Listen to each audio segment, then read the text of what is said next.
Alice's Adventures in Wonderland by Lewis Carroll.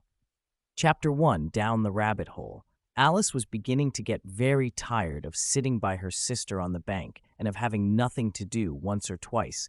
She had peeped in the book her sister was reading, but it had no pictures or conversations in it. In what is the use of a book, thought Alice, without pictures or conversations? So she was considering in her own mind as well. She could, for the hot day made her feel very sleepy and stupid.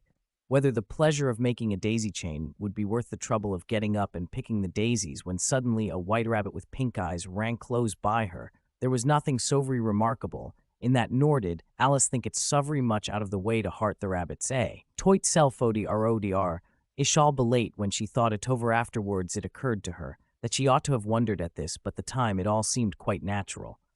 But when the rabbit actually took a watch out of its waistcoat pocket and looked at it, and then hurried on, Alice started to her feet, for it flashed across her mind that she had never before seen a rabbit with either a waistcoat pocket or a watch to take out of it, and burning with curiosity, she ran across the field after it. Unfortunately was just in time to see it pops down a large rabbit hole under't. Hedge in another moment down went Alice after it, never once considering how in the world she was to tout again. The rabbit hole went straight on like a tunnel for some way, and then dipped suddenly down, so suddenly that Alice had not a moment to think about stopping herself before she found herself falling down every steep well. Either the well was very deep, or she fell very slowly, for she had plenty of time as she went down to look about her and to wonder what was going to happen next. First, she tried to look down and make out what she was coming to, but it was too dark to see anything. Then she looked at the sides of the well and noticed that they were filled with cupboards and bookshelves here, and there she saw maps and pictures hung up on pegs. She took down a jar from one of the shelves. As she passed, it was labeled orange marmalade,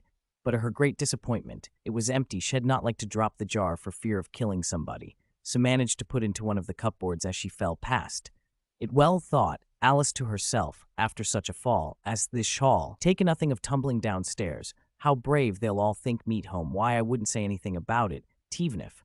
If Elle off the top of the house, which was very likely true, down with the fall never come to an end.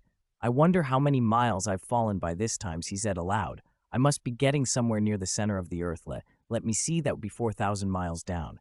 I think, for you see, Alice had learned several things of this sort in her lessons in the schoolroom, and thought this was not every good opportunity for showing off her knowledge, as there was noon to listen to her. Still, it was good practice to say it.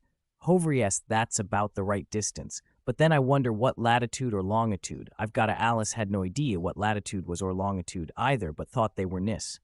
Grand words to say. Presently she began again.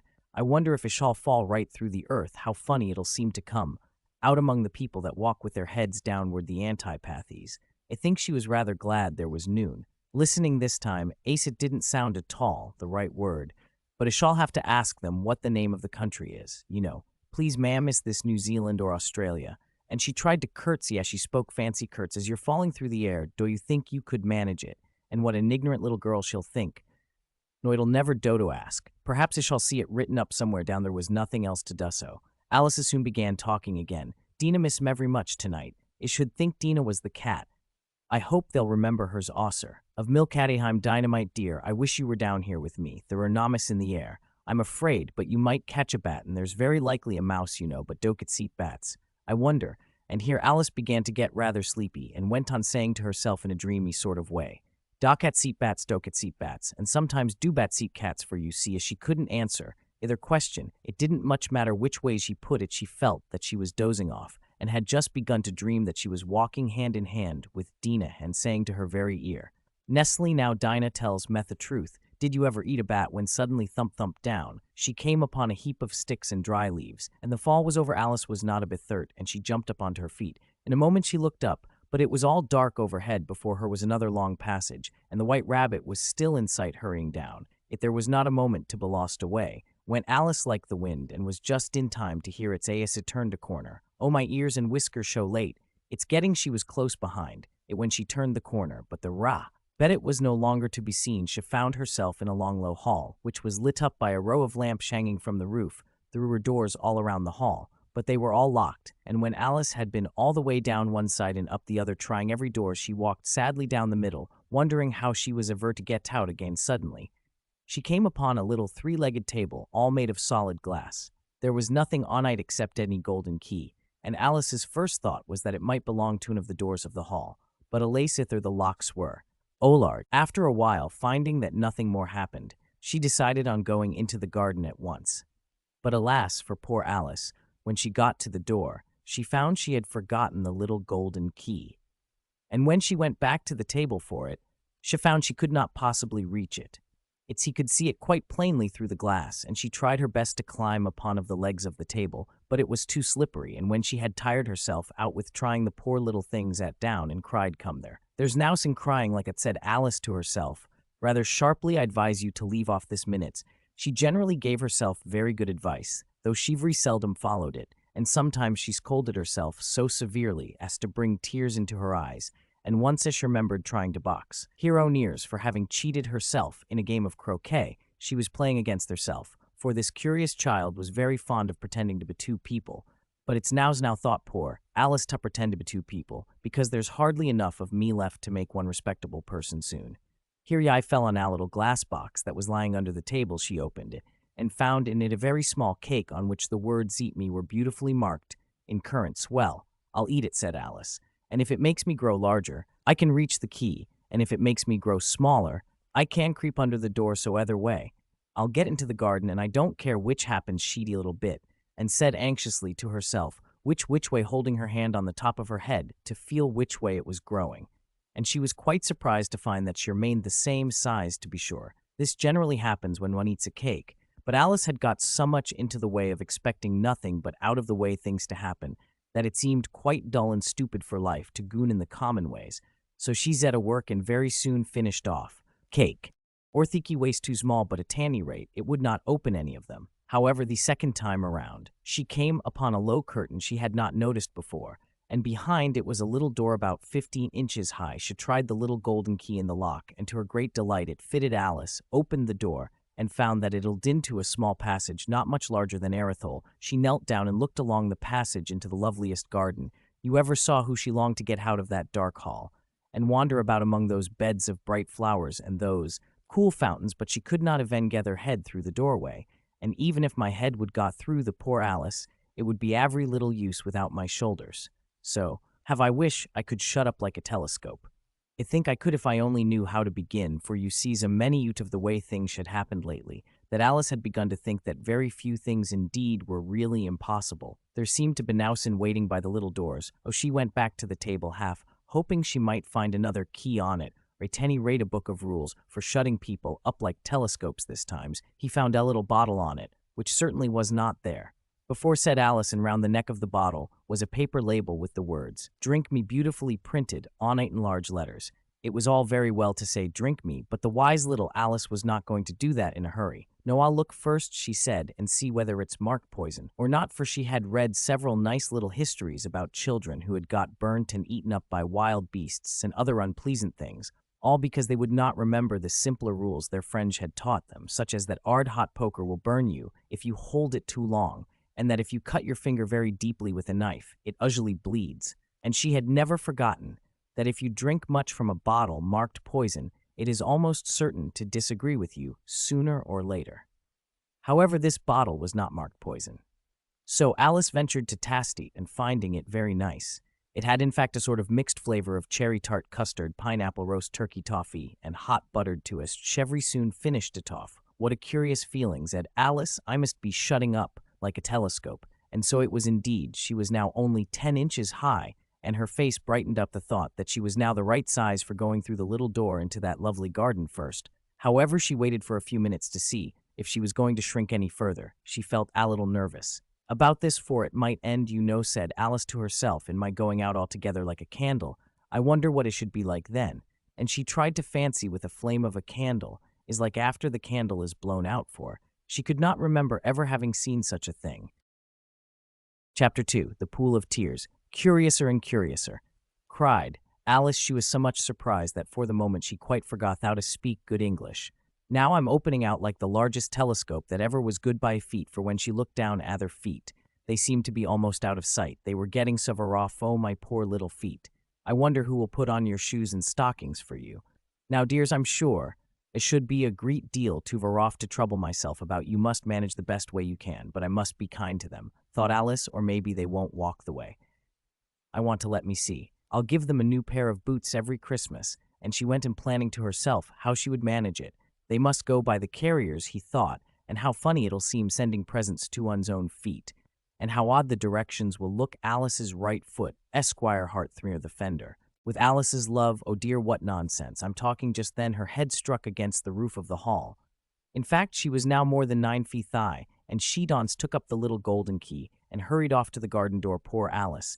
It was as much as she could, doling down on one side, to look through into the garden with one eye, but to get through was more hopeless than ever. She sat down and began to cry again. You ought to be ashamed of yourself, said Alice. A great girl like you, she might well say this to goon crying in this ways to this moment. I tell you, but she went and went, all the same shedding gallons of tears, until there was a large pool all around her, about 4 inches deep and reaching half down the hall. After a time she heard a little pattering of feet in the distance, and she hastily dried her eyes to see what was coming. It was the White Rabbit returning, splendidly dressed, with a pair of white kid gloves in one hand and a large fan in the other. He came trotting along in a great hurry, muttering to himself as she came, oh, the Duchess, oh, won't she be savage if I kept there waiting. Alice felt so desperate that she was ready to ask help. Oh, Vignon. So when the rabbit came near her, she began in a low, timid voice, if you please, sir. The rabbit started violently, dropped the white kid gloves and the fan, and scurried away into the darkness, as hard as she could go. Alice took up the fan and gloves, and as the hall was very hot, she kept fanning herself. All the time she went and talking, dear, how queer everything is today, and yesterday things went in just as usual. I wonder if I've been changed in the night. Let me think, was it the same when I got up this morning? I almost think I can remember feeling a little different. But if I'm not the same, the next question is, who in the world am I? That's the great puzzle, and she began thinking over all the children she knew that were of the same age as herself, to see if she could have been changed for any of them. I'm sure I'm not Ash, she said, for her hair goes in such long ringlets and mine doesn't go in ringlets at all. And I'm sure I can't be Mabel, for I know all sorts of things. And she knows such every little. Besides, she's she and I'm I. And oh dear, how puzzling it all is. I'll try if I know all the things I used to know. Let me see. 4 times 5 is 12, and 4 tie. Messick is 13, and 4 times 7 is, oh dear, it shall never get to 20 at that rate. However, the multiplication table doesn't signify. Let's try geography. London is the capital of Paris, and Paris is the capital of Rome, and Rome, no, that's all wrong. I'm certain I must have been changed from it. I'll try and say, how got that the little? And she crossed her hands on her lap as if she were saying lessons, and began to repeat it. But her voice sounded hoarse and strange, and the words did not come the same as they used to. How did the little crocodile improve his shining tail, and pour the waters of the Nile every golden scale? How cheerfully he seems to grin, how neatly spread his claws, and welcome little fishes in with gently smiling jaws. Oh, I'm sure those are not the right words, said poor Alice, and her eyes filled with tears again as she went on. I must be Mabel after all, and I shall have to go on and live in that poky little house, and have next and no toys to play with, and oh, ever so many lessons to learn. No, I've made up my mind about it. If I'm Mabel, I'll stay down here. It'll be now sit there putting their heads down and saying, come up again, dear. I shall only look up and say, who am I? Then tell me first, and then if I like being that person, I'll come up. If not, I'll stay down here till I'm somebody else. But oh dear, cried Alice with a sudden burst of tears, I do wish they would put their heads down. I'm so very tired of being all alone here. As she said this, she looked down at her hands and was surprised to see that she had put in one of the rabbit's little white kid gloves while she was talking. How can I have done that? She thought too. I must be growing small again. She got up and went to the table to measure herself by it, and found that as nearly as she could guess, she was now about 2 feet high, and was going on shrinking rapidly. She soon found out that the cause of this was the fan she was holding, and she dropped it hastily just in time to avoid shrinking away altogether. That was a narrow escape, said Alice, a good deal frightened at the sudden change, but very glad to find herself still in existence. And now for the garden, and she ran with all back to the little door. But alas, the little door was shut again, and the little golden key was lying on the glass table as before, and things are worse than ever thought. The poor child, for I never was so small as this before. Never, and I declare it's too bad. That itis ashazed these words, her foot slipped, and in another moment, splash, she was up to her chin in salt water. Her first idea was that she had somehow fallen into the sea, and in that case, I can go back by railway, she said to herself. Alice had been to these side once in her life, and had come to the general conclusion that wherever you got to in the English coast, you find a number of bathing machines, in the see some children digging in the sand with wooden spades, the narrow of lodging houses and behind them a railway station. However, she soon made out that she was in the pool of tears which she had wept when she was 9 feet thigh. "Wish I hadn't cried so much," said Alice as she swam about trying to find her way out. "It shall be punished for. It now is opposed by being drowned in my own tears. That will be a queer thing to be sure. However, everything is queer today." Just then she heard something splashing about in the pool, a little way off, and she swam near to make out what it was.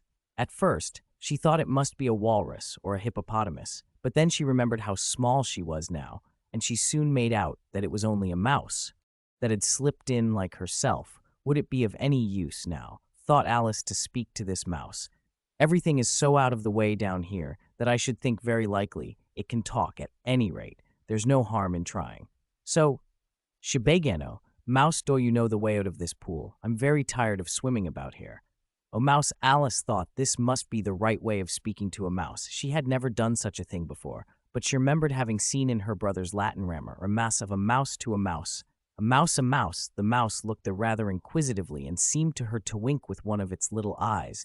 But it said nothing. Perhaps it doesn't understand English, thought Alice. I dare say it's a French. Mouse come over with William the Conqueror, for with all her knowledge of history, Alice had no very clear notion how long ago anything had happened.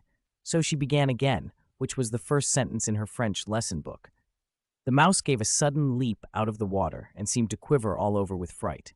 "Oh, I beg your pardon," cried Alice, hastily, afraid that she had hurt the poor animal's feelings. "I quite forgot you don't like cats." "Not like cats," cried the mouse in a shrill, passionate voice. "Would you like cats if you were me?" "Well, perhaps not," said Alice in a soothing tone. "Don't be angry about it, and yet I wish I could show you our cat Dinah. I think you'd take a fancy to cats if you could only see her. She's such a diarchia thing." Alice went and half to herself as she swam lazily about in the pool, and she sits purring sonorously by the fire, licking her paws and washing her face, and she's a soft thing to nurse, and she's such a capital one for catching mice. "Oh, I beg your pardon," cried Alice again for this time. The mouse was bristling a lover, and she felt certain it must be really offended. "We won't talk about her any more." "If you'd rather not, indeed," cried the mouse, who was trembling down to the end of his tail, as if I would talk on such a subject. Or family always hated cats, nasty, low, vulgar things. Don't let me hearth the name again." "I won't indeed," said Alice in a great hurry to change the subject of conversation. Are you fond of dogs?" The mouse did not answer. So Alice went to Nigerly. "There is such a nice little dog near our house. I should like to show you a little bright-eyed terrier, with such long curly brown hair, and it'll fetch things when you throw them, and it'll sit up and beg for its dinner and all sorts of things.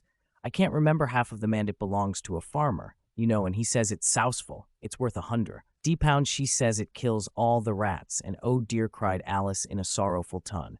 "I'm afraid I've offended it," for the mouse was swimming away from her, as hard as it could go, and making quite a commotion in the pool. As it went so, she called softly after it, "Mouse dear, do come back again, and we won't talk about cats or dogs either, if you don't like them." When the mouse heard this, it turned round and swam slowly back to her. Its face were quite pale with passion, Alice thought, and it said in a low, trembling voice, "Let us get to the shore, and I'll tell you my history, and you'll understand why it is I hate cats and dogs." It was high time to go, for the pool was getting quite crowded with the birds and animals that had fallen into it.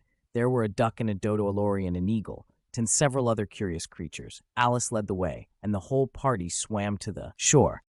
Chapter 3: A Caucus-Race and a Long Tail. They were indeed a queer-looking party that assembled on the bank, the birds with draggled feathers, the animals with their fur clinging close to them, and all dripping wet, cross, and uncomfortable. The first question, of course, was how to get dry again. They had a consultation about this, and after a few minutes it seemed quite natural to Alice to find herself talking familiarly with the mace if she had known them all. Her life, indeed, she had quite a long argument with the lory, who at last turned sulkily and would only say, "I am older than you and must know better," and this Alice would not allow without knowing how old it was, and as the lory positively refused to tell its age, there was no more to be said. At last the mouse, who seemed to be a person of authority among them, called out, sit down, all of you, and listen to me. I'll soon make you dry enough." They all sat down at once in a large ring with the mouse in the middle. Alice kept there, eyes anxiously fixed on it, for she felt sure she would catch a bad cold if she did not get dry very soon. Said the mouse with an important "Here are you all ready? This is the driest thing, like no sirens all around, if you please." William the Conqueror, whose cause was favored by the Pope, was soon submitted Dubai. The English, who wanted leaders and had Blate much accustomed to usurpation and conquest, Edward and Morcar the Earls of America and Northumbria, saying the Lory with a shiver. "I beg your pardon," said the Mouse, frowning, but very politely. "Did you speak? Not as Ed the Lory has Tilly a thought you did," say the Mouse. "I proceed Edwin and Morcar the Earls of America and Northumbria declared for him, and even Stigand the patriotic Archbishop. Ishop of Canterbury found it advisable, found what said the Duck found it." The Mouse replied rather crossly, "Of course you know what it means." "I know what it means well enough. When I find a thing," said the Duck, "it's generally a frog or a worm. The question is, what did the Archbishop find?" The Mouse did not notice this question, but hurriedly went and found it advisable to go with Edgar Atheling to meet William and offer him the crown. William's conduct at first was moderate, but the insolence of his Norman show is you getting on. Now, my dear, it continued, turning to Alice, as it's polka. "Sweat us ever," said Alice in a melancholy tone. "It doesn't seem to dry meat all." "In that case," said the Dodo, solemnly rising to its feet, "a move that the meeting adjourn for the immediate adoption of more energetic remedies." "Speak English," said the Eagle. "I don't know the meaning of half those long words, and what's more, I don't believe you do either." And the Eagle bent down its head to hide his smile. Some of the other birds stuttered audibly. "What I was going to say," said the Dodo, and Anne offended to know, as it the best thing to get us dry would be a Caucus-Race. "What is a Caucus-Race?" said Alice. Not that she wanted much to know, but the Dodo had paused, as if it thought that somebody ought to speak, and no one else seemed inclined to say anything. "Why," said the Dodo, "the best way to explain it is to do it.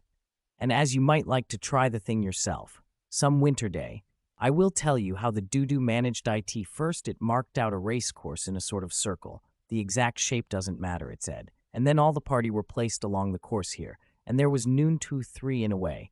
But they began running when they liked and left off when they liked. However, when they had been running half an hour or so, and were quite dry again, the Dodo suddenly called out, 'The race is over,' and they all crowded round it, panting and asking, 'But who has won this question?' The Dodo could not answer without a great deal of thought, and it sat for a long time, with one finger pressed up on its forehead, the position in which you usually see Shakespeare in the picture of him, while the rest waited insolence. At last, the Dodo said, 'Everybody has won, and all must have prizes, but who is to give the prizes?' Quite a chorus of voices asked. "Why, she, of course," said the Dodo, pointing to Alice with one finger, and the whole party at once crowded around her, calling out in a confused way, 'Prizes.' Alice has no idea what to do, and in despair she put her hand in her pocket and pulled out a box of comfits. Luckily, the salt water had not got into it, and handed them round as prizes. There was exactly one piece all round, but she must have a prize herself. "You know," said the Mouse. "Of course," the Dodo replied very gravely. "What else have you got in your pocket?" He went in, turning to Alice. "Only a thimble," said Alice. "Sadly handed over here," said the Dodo. Then they all crowded round her once more, while the Dodo solemnly presented the thimble, saying, "Wibbage your acceptance of this elegant thimble." And when it had finished this short speech, they all cheered. Alice thought the whole thing very absurd, but they all looked so grave that she'd not dare to laugh. And as she couldn't think of anything to say, she simply bowed and took the thimble, looking a solemn. She could. The next thing was to eat the comforts. This caused some noise and confusion, as the large birds complained that they could not taste theirs, and the small ones choked and had to be patted on the back. However, it was over at last, and they sat down again in gnawing, and begged the Mouse to tell them something more. "You promised to tell me your history." "You know," said Alice, "and why is it you hate?" Can shed in a whisper, half afraid that it would be offended again. "Mine is a long and sad tale," said the Mouse, turning to Alice. "And a long tale, certainly," said Alice, looking with wonder at the Mouse's tail. "But why do you call it sad?" And she kept on puzzling about it, while the Mouse was speaking, so that the variety of the tale was something like this. Fury said to a mouse that heamed in the house, "Let us both got a law, I will prosecute you come. I'll take no Neil, we must have a trial, for really this morning I have nothing to do," said the Mouse to the Caucus-Race trial. "Dear sir, with no jury or judge would be wasting our breath." "I'll be judge, I'll be jury," said cunning old Fury. "I'll try the whole cause and condemn you to deathy. You are not attending," said the Mouse to Alice. "Severally, what are you thinking of?" "I beg your pardon," said Alice. Very humbly, you had got to the fifth bend. "I think I had not," cried the Mouse sharply and very angrily. "A not," said Alice, always ready to make herself useful and looking anxiously about her Odu. "Let me help town do it. I shall do nothing of the sorts," said the Mouse, getting up and walking away. "You insult me by talking such nonsense." "I didn't mean it," pleaded poor Alice, "but you're so easily offended." You know, the Mouse only growled in reply. "Please come back and finish your story." Alice called after it. The others all joined in chorus. "Oh, highest please, da," but the Mouse only shook its head impatiently and walked a little quicker. What a pity it wouldn't stay inside the lorry, as soon as it was quite out of sight, and an old crab took the opportunity of saying to her daughter Amai, "Dear, let this be lesson to you never to lose your temper, hold your tongue." Massaid the young crab a little snappishly, "You're enough to try the patience of an oyster. I wish I had Ustner here." "I know," Ida said Alice aloud, addressing nobody in particular. "She'd soon fetch it back, and who is Dina, if I might venture to ask the questions?" Ed the lorry, Alice replied eagerly, for she was always ready to talk about her pet Dina's our cat, and she's such a capital one for catching mice. You can't think, and I wish you could see her after the birds, because she'll eat a little bird as soon. Let's look at it. This speech, a remarkable sensation among the party. Some of the birds hurried off at once. One old magpie began wrapping itself up very carefully, remarking, "I really must be getting home. The night air doesn't suit my throat." And a canary called out in a trembling voice to its children, "Come away, call away, my dears, it's high time. You were all in bed on various pretexts." They all moved off, and Alice was soon left alone. "I wish I hadn't mentioned Dina," she said to herself in a melancholy tone. "Nobody seems to like her down here, and I'm sure she's the best cat in the world. Oh, my dear Dina, I wonder if I shall ever see you any more." And here poor Alice began to cry again, for she felt very lonely and low-spirited in a little, while, however, she again heard a little pattering of footsteps in the distance, and she looked up eagerly, half hoping that the mouse had changed his mind and was coming back to finish his story. Chapter 4. The Rabbit Sends in a Little Bill. It was the White Rabbit trotting slowly back again and looking anxiously about as it went, as if it had lost something, and she heard it muttering to itself, "The Duchess.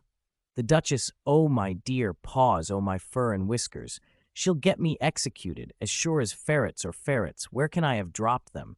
I wonder Alice guessed in a moment that it was looking for the fan and the pair of white kid gloves, and she very good-naturedly began hunting about for them. But they were nowhere to be seen. Everything seemed to have changed since her swim in the pool, and the great hall with the glass table, and the little door had vanished completely very soon.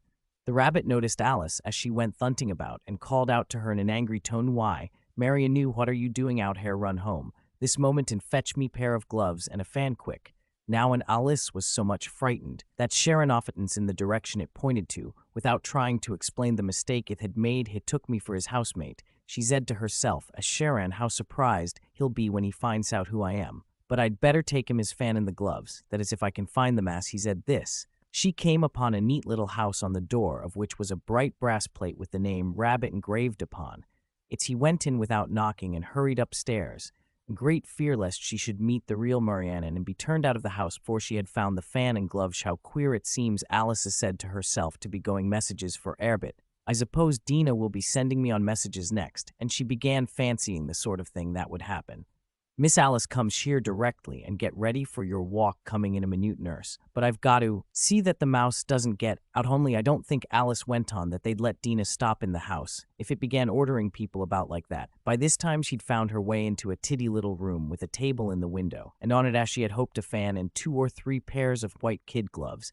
She took up the fan and a pair of the gloves, and was just going to leave the room when here he fell upon a little bottle that stood near the looking-glass. There was no label this time with the words, "Drink me," but nevertheless she uncorked it and put it to her lips. "I know something interesting is sure to happen," she said to herself, "whenever I eat or drink anything, so I'll just see what this bottle does. I do hope it'll make me grow large again, for really, I'm quite tired of being such a tiny little thing." Did so indeed, and much sooner than she had expected. Before she had drunk half the bottle, she found her head pressing against the ceiling, and had to stoop to save her neck from being broken. She hastily put down the bottle, saying to herself, "That's quite enough. I hope I shan't grow any more as it is. I can't get out the door. I do wish I hadn't drunk quite so much." Alas, it was too late to wish that she went on growing and growing, and very soon had to kneel on the floor in another minute. There was no even room for this, and she tried the effect of lying down with one elbow against the door, and the other arm curled around her head. Still she went on growing, and a salastra sources she put near out of the window, and 1 foot up the chimney, and said to herself, Now I can don more, whatever happens, what will become of me." Luckily for Alice, the little magic bottle had now had its full effect, and she grew no larger. Still, it was very uncomfortable, and as there seemed to be no sort of chance of her ever getting out of the room again. Now wonder she felt unhappy. It was much pleasanter at home, thought poor Alice, when one wasn't always growing larger and smaller, and being ordered about by mice and rabbits. I almost wish I hadn't gone down that rabbit hole, and yet it's rather curious, this sort of life. I do wonder what can have happened to me when I used to read fairy tales. It fancied that kind of thing never happened, and now where I am in the middle of one, there ought to be a book written about meth that they reoughten when I grow up. I'll write one, but I'm grown up now, she added in a sorrowful tone. At least there's no room to grow up anymore here. But then thought Alice, shall I never get any older than I am now? That'll be a comfort. One way never to be an old woman, but then always to have lessons to learn. Oh, I shouldn't like that. Oh, you foolish Alice, she answered herself. How can you learn lessons in here? Why, there's hardly room for you, and no room at all for any lesson books. And so she went in taking first one idea and then the other, and making quite a conversation of it all together. But after a few minutes she heard a voice outside and stopped to listen. Marianne said the voice, fetch me. Mika loves this moment. Then came a little pattering of feet on the stairs. Alice knew it was the rabbit coming to look for her, and she trembled till she shook the house quite, forgetting that she was now about 1,000 times as large as the rabbit and had no reason to be afraid of it. Presently the rabbit came up to the door and tried to open it, but as the door opened, inwards and Alice's elbow was pressed hard against it. That attempt proved a failure. Alice heard it say to itself, then I'll go round and get in at the window, that you won't, thought Alice, and after waiting until she fancied she heard the rabbit just under the windows, he suddenly spread out her hand and made his snatch in the air. She did not get hold of anything, but she heard a little shriek and a fall and a crash of broken glass, from which she concluded that it was just possible it had fallen into a cucumber frame or something of the sort. Next came an angry voice, the rabbit's, Pat, where's you? And then a voice she had never heard before, sure, that I'm here digging for apples, your honor. Digging for apples indeed, said the rabbit, angrily. Here, come and help me get out of this. Sounds of more broken glass. Now tell me, Pat, what's that in the windows? Sure, it's an army, your honor, an army.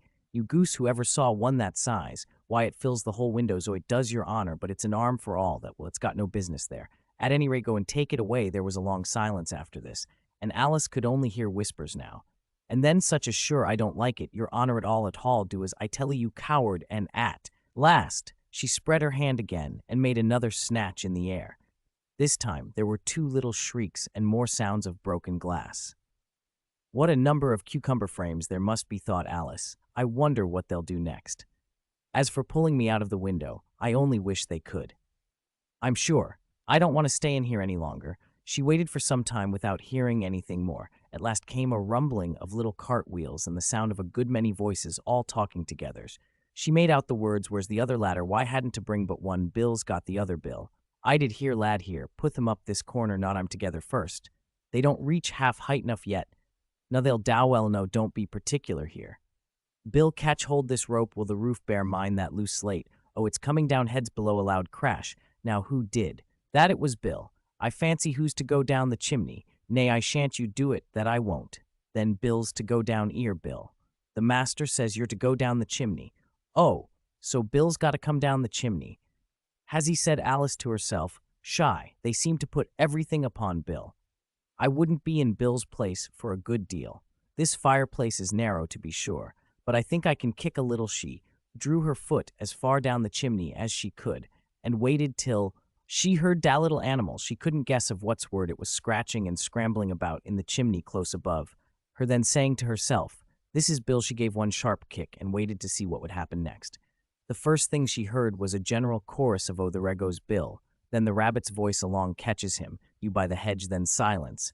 And then another confusion of voices holds up his head. Brandy, now don't choke him. How is it's, old fellow, what happened to you? Tell loose about it. Last came a little feeble squee, aching voice. That's Bill, thought Alice. Well, I hardly know no longer, thank you. I'm better now, but I'm a deal to Lobster to tell you all. I know as something comes at me like a jack-in-the-box and I goes like a skyrockets. So you did, old fella, said the others. We must burn the house down, said the rabbit's voice, and Alice called out as loud as she could, if you do, I'll set Dina hate you. There was a dead silence instantly, and Alice thought to herself, I wonder what they will done, if they'd any sense, they'd take the roof off after a minute or two. They began moving about again, and Alice heard the rabbits, a barrelful will to begin with a powerful of what, thought Alice, but she had not long to doubt, for the next moment a shower of little pebbles came rattling in at the window, and some of them hit her in the face. I'll put a stop to this, she said to herself, and shouted out, you'd better not do that again, which produced another dead silence. Alice noticed with some surprise that the pebbles were all turning into little cakes as they lay on the floor, and a bright idea came into her head. If I eat ton of these cakes, She thought it's sure to make some change in my size, and dace it can't possibly make me larger, it must make me smaller. I supposes, oh, she swallowed one of the cakes, and was delighted to find that she began shrinking directly. As soon as she was small enough to get through the door, she ran out of the house, and found quite a crowd of little animals and birds waiting outside. The poor little lizard Bill was in the middle, being held up by 2 guinea pigs who were giving it something out of a bottle.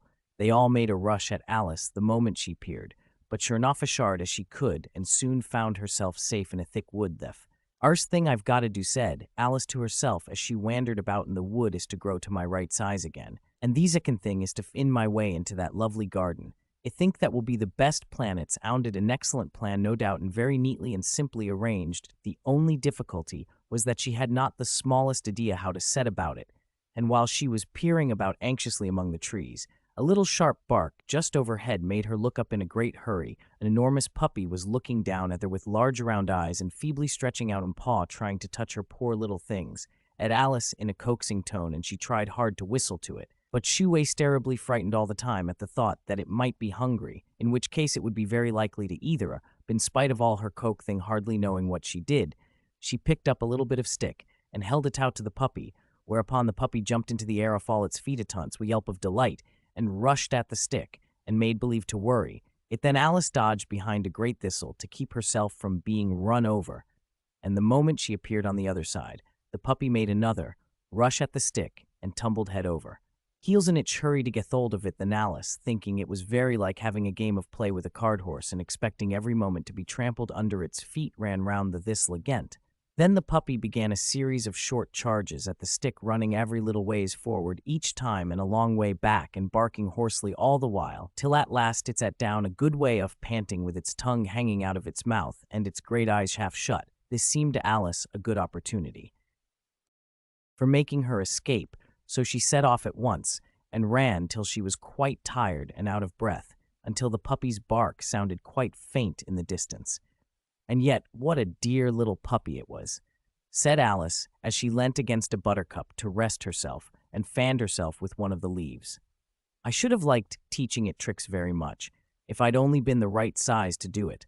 Oh, dear, I'd nearly forgotten that I've got to grow up again. Let me see, how is it to be managed? I suppose I ought to eat or drink something or the other.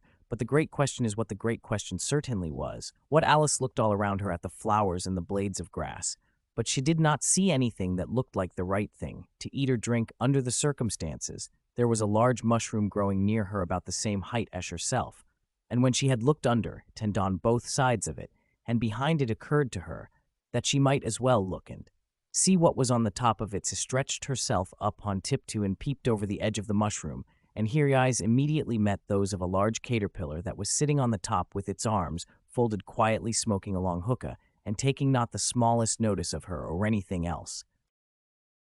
Chapter 5. Advice from a Caterpillar. The caterpillar and Alice looked at each other for some time in insolence. At last the caterpillar took the hookah out of its mouth and addressed her in a language's leapy voice. "Who are you?" said the caterpillar. This was not an encouraging opening for a conversation. Alice replied, rather shyly, "Hardly knows, or just at present at least. I know who I was when I got up this morning, but I think it must have been changed several times since then." "What do you mean by that?" said the caterpillar sternly. "Explain yourself." "I can't explain myself. I'm afraid, sir," said Alice, "because I'm not myself." "You see, I don't see," said the caterpillar. "I'm afraid I can't put it more clearly." Alice replied very politely, "For I can't understand it myself to begin with, and being so many different sizes in a day is very confusing." "It isn't," said the caterpillar. "Well, perhaps you haven't found it yet," said Alice, "but when you have to turn into a chrysalis, you will some day, you know, and then after that into a butterfly. I should think you'll feel a tallow queer, won't you not a bit?" said the caterpillar. "Well, perhaps your feelings may be different," said Alice. "All I know is it would feel very queer to me." "You," said the caterpillar contemptuously. "Who are you?" which brought them back again to the beginning of the conversation. Alice felt a little irritated at the caterpillar's making such very short remarks, and she drew herself up and said very gravely, "I think you ought to tell me who you are first." "Why," said the caterpillar, here was another puzzling question, and as Alice could not think of any good reason, and as the caterpillar seemed to be in a very unpleasant state of mind, she turned away. "Come back," the caterpillar called after her. "I have something important to say." This sounded promising, certainly. Alice turned and came back again. "Keep your temper," said the caterpillarist. That all said Alice is wallowing down her anger. As well she could not, said the caterpillar. Alice thought she might as well wait, as she had nothing else to do, and perhaps after all it might tell her something worth hearing. For some minutes it puffed away without speaking, but at last Tun folded its arms, took the hookah out of its mouth again, and said, "So you think you're changed? Do I'm afraid." "I am, sir," said Al. "Ice, I can't remember things as I used, and I don't keep the same size for 10 minutes together. Can't remember what things said." The caterpillar, "Well, I've tried to say, how doth the little busy bee, but it all came out different." Alice replied in every melancholy voice, "Repeat, you are old father." "William," said the caterpillar. Alice folded her hands and began, "Your old father, William." The young man said, "And your hair has become very white, and yet you incessantly stand on your head. Do you think at your age it is right in my youth?" Father William replied to his son, "I feared it might injure the brain, but now that I am perfectly sure I have none, why I do it again and again." "You are old," said the youth, "as I mentioned before, and have grown most uncommonly fat yet. You turned a back somersaulting at the door. Praise, what is the reason of that?" "In my youth," said the sage, as she shook his grey locks, "I kept tall my limbs very supple by the use ointment. 1 shilling the box, allow me to sell you a couple." "You are old," said the youth, "and your jaws are too weak for anything tougher than suit. Tat, you finished the goose with the bones and the beak. Pray, how did you manage to do it?" "In my youth," at this father, "it took to the law and argued each case with my wife, and the muscular strength which it gave to my jaw has lasted the rest of my life." "You are old," said the youth. "One would hardly suppose that your eye was as steady as sever, yet you balanced a needle on the end of your nose. What made you so awfully clever?" "I have answered 3 questions, and that is enough," said his father. "Don't give yourself hairs. Do you think I can listen all day to such stuff? Be offer. I'll kick you downstairs that has not said." "Right," said the caterpillar. "Not quite right, I'm afraid," said Alice timidly. "Some of the words have got altered as wrong from beginning to end," said the caterpillar decidedly, and there was silence for some minutes. The caterpillar was the first to speak. "What size do you want to be?" Has said, "Oh, I'm not particular as to size." Alice hastily replied, "Only one doesn't like changing suften." "You know, I don't know," said the caterpillar. Alice has said nothing. She'd never been so much contradicted in her life before, and she felt that she was losing her temper. "Are you content?"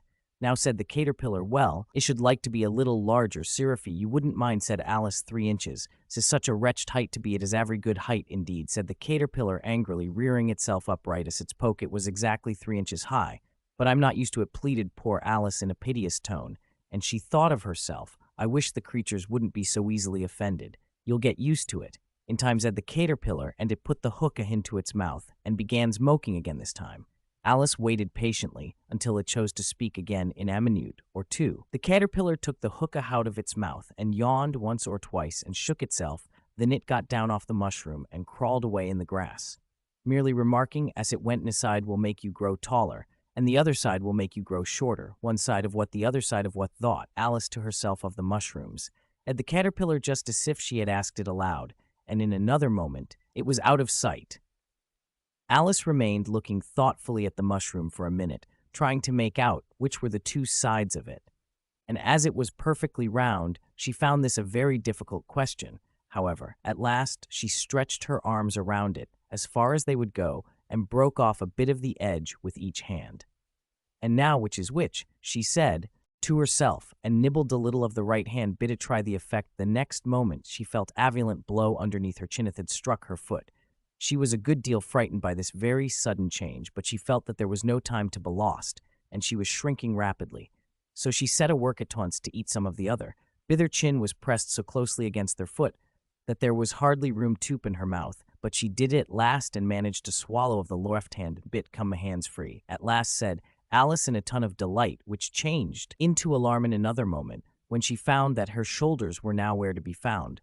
All she could see when she looked down was an immense length of neck, which seemed to rise like a stalk out of a sea of green leaves that lay far below her. "What can all that green stuff be?" said Alice, "and where have my shoulders got to? And oh, my poor hand shows it I can't see." She was moving them about as she spoke, but no result seemed to follow except a little shaking among the distant green leaves. As there seemed to been a chance of getting her hands up to her heads, she tried to gather head. Own to the man was delighted to find that her neck would bend about easily in any direction, because her pen she had just succeeded in curving it down into a graceful zigzag, and was going to dive in among the leaves, which she found to be nothing but the tops of the trees, under which she had been wandering, when a sharp hiss made her draw back in a hurry. A large pigeon had flown into her face and was beating her violently with its wings. "Serpent!" screamed the pigeon.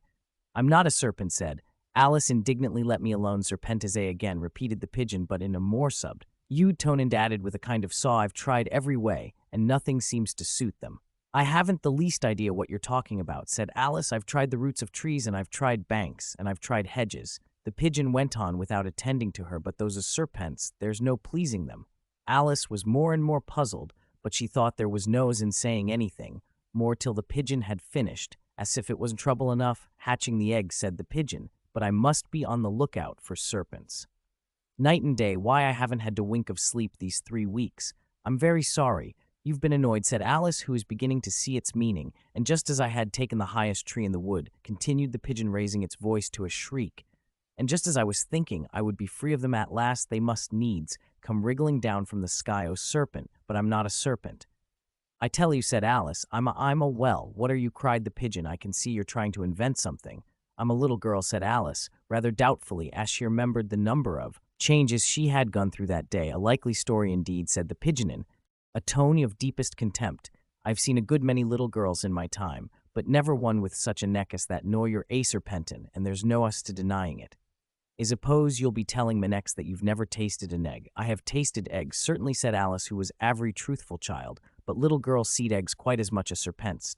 You know, I don't believe it, said the pigeon, but if they do, why, then they are kind of a serpent. That's all. I can say this was such a new-eyed at Alice that she was quite silent for a minute or two, which gave the pigeon the opportunity of adding or looking for eggs. I know that well enough, and what does it matter to me whether you're a little girl or a serpent? It matters a good deal to me, said Alice hastily, but I'm not looking for eggs, as it happens, and if I was, I shouldn't want yours. I don't like them, or I'll well be off. Then said the pigeon in a sulky tone as it settled down again into its nest. Alice crouched down among the trees as well as she could, for her neck kept getting entangled among the branches, and every now and then she had to stop and untwist it.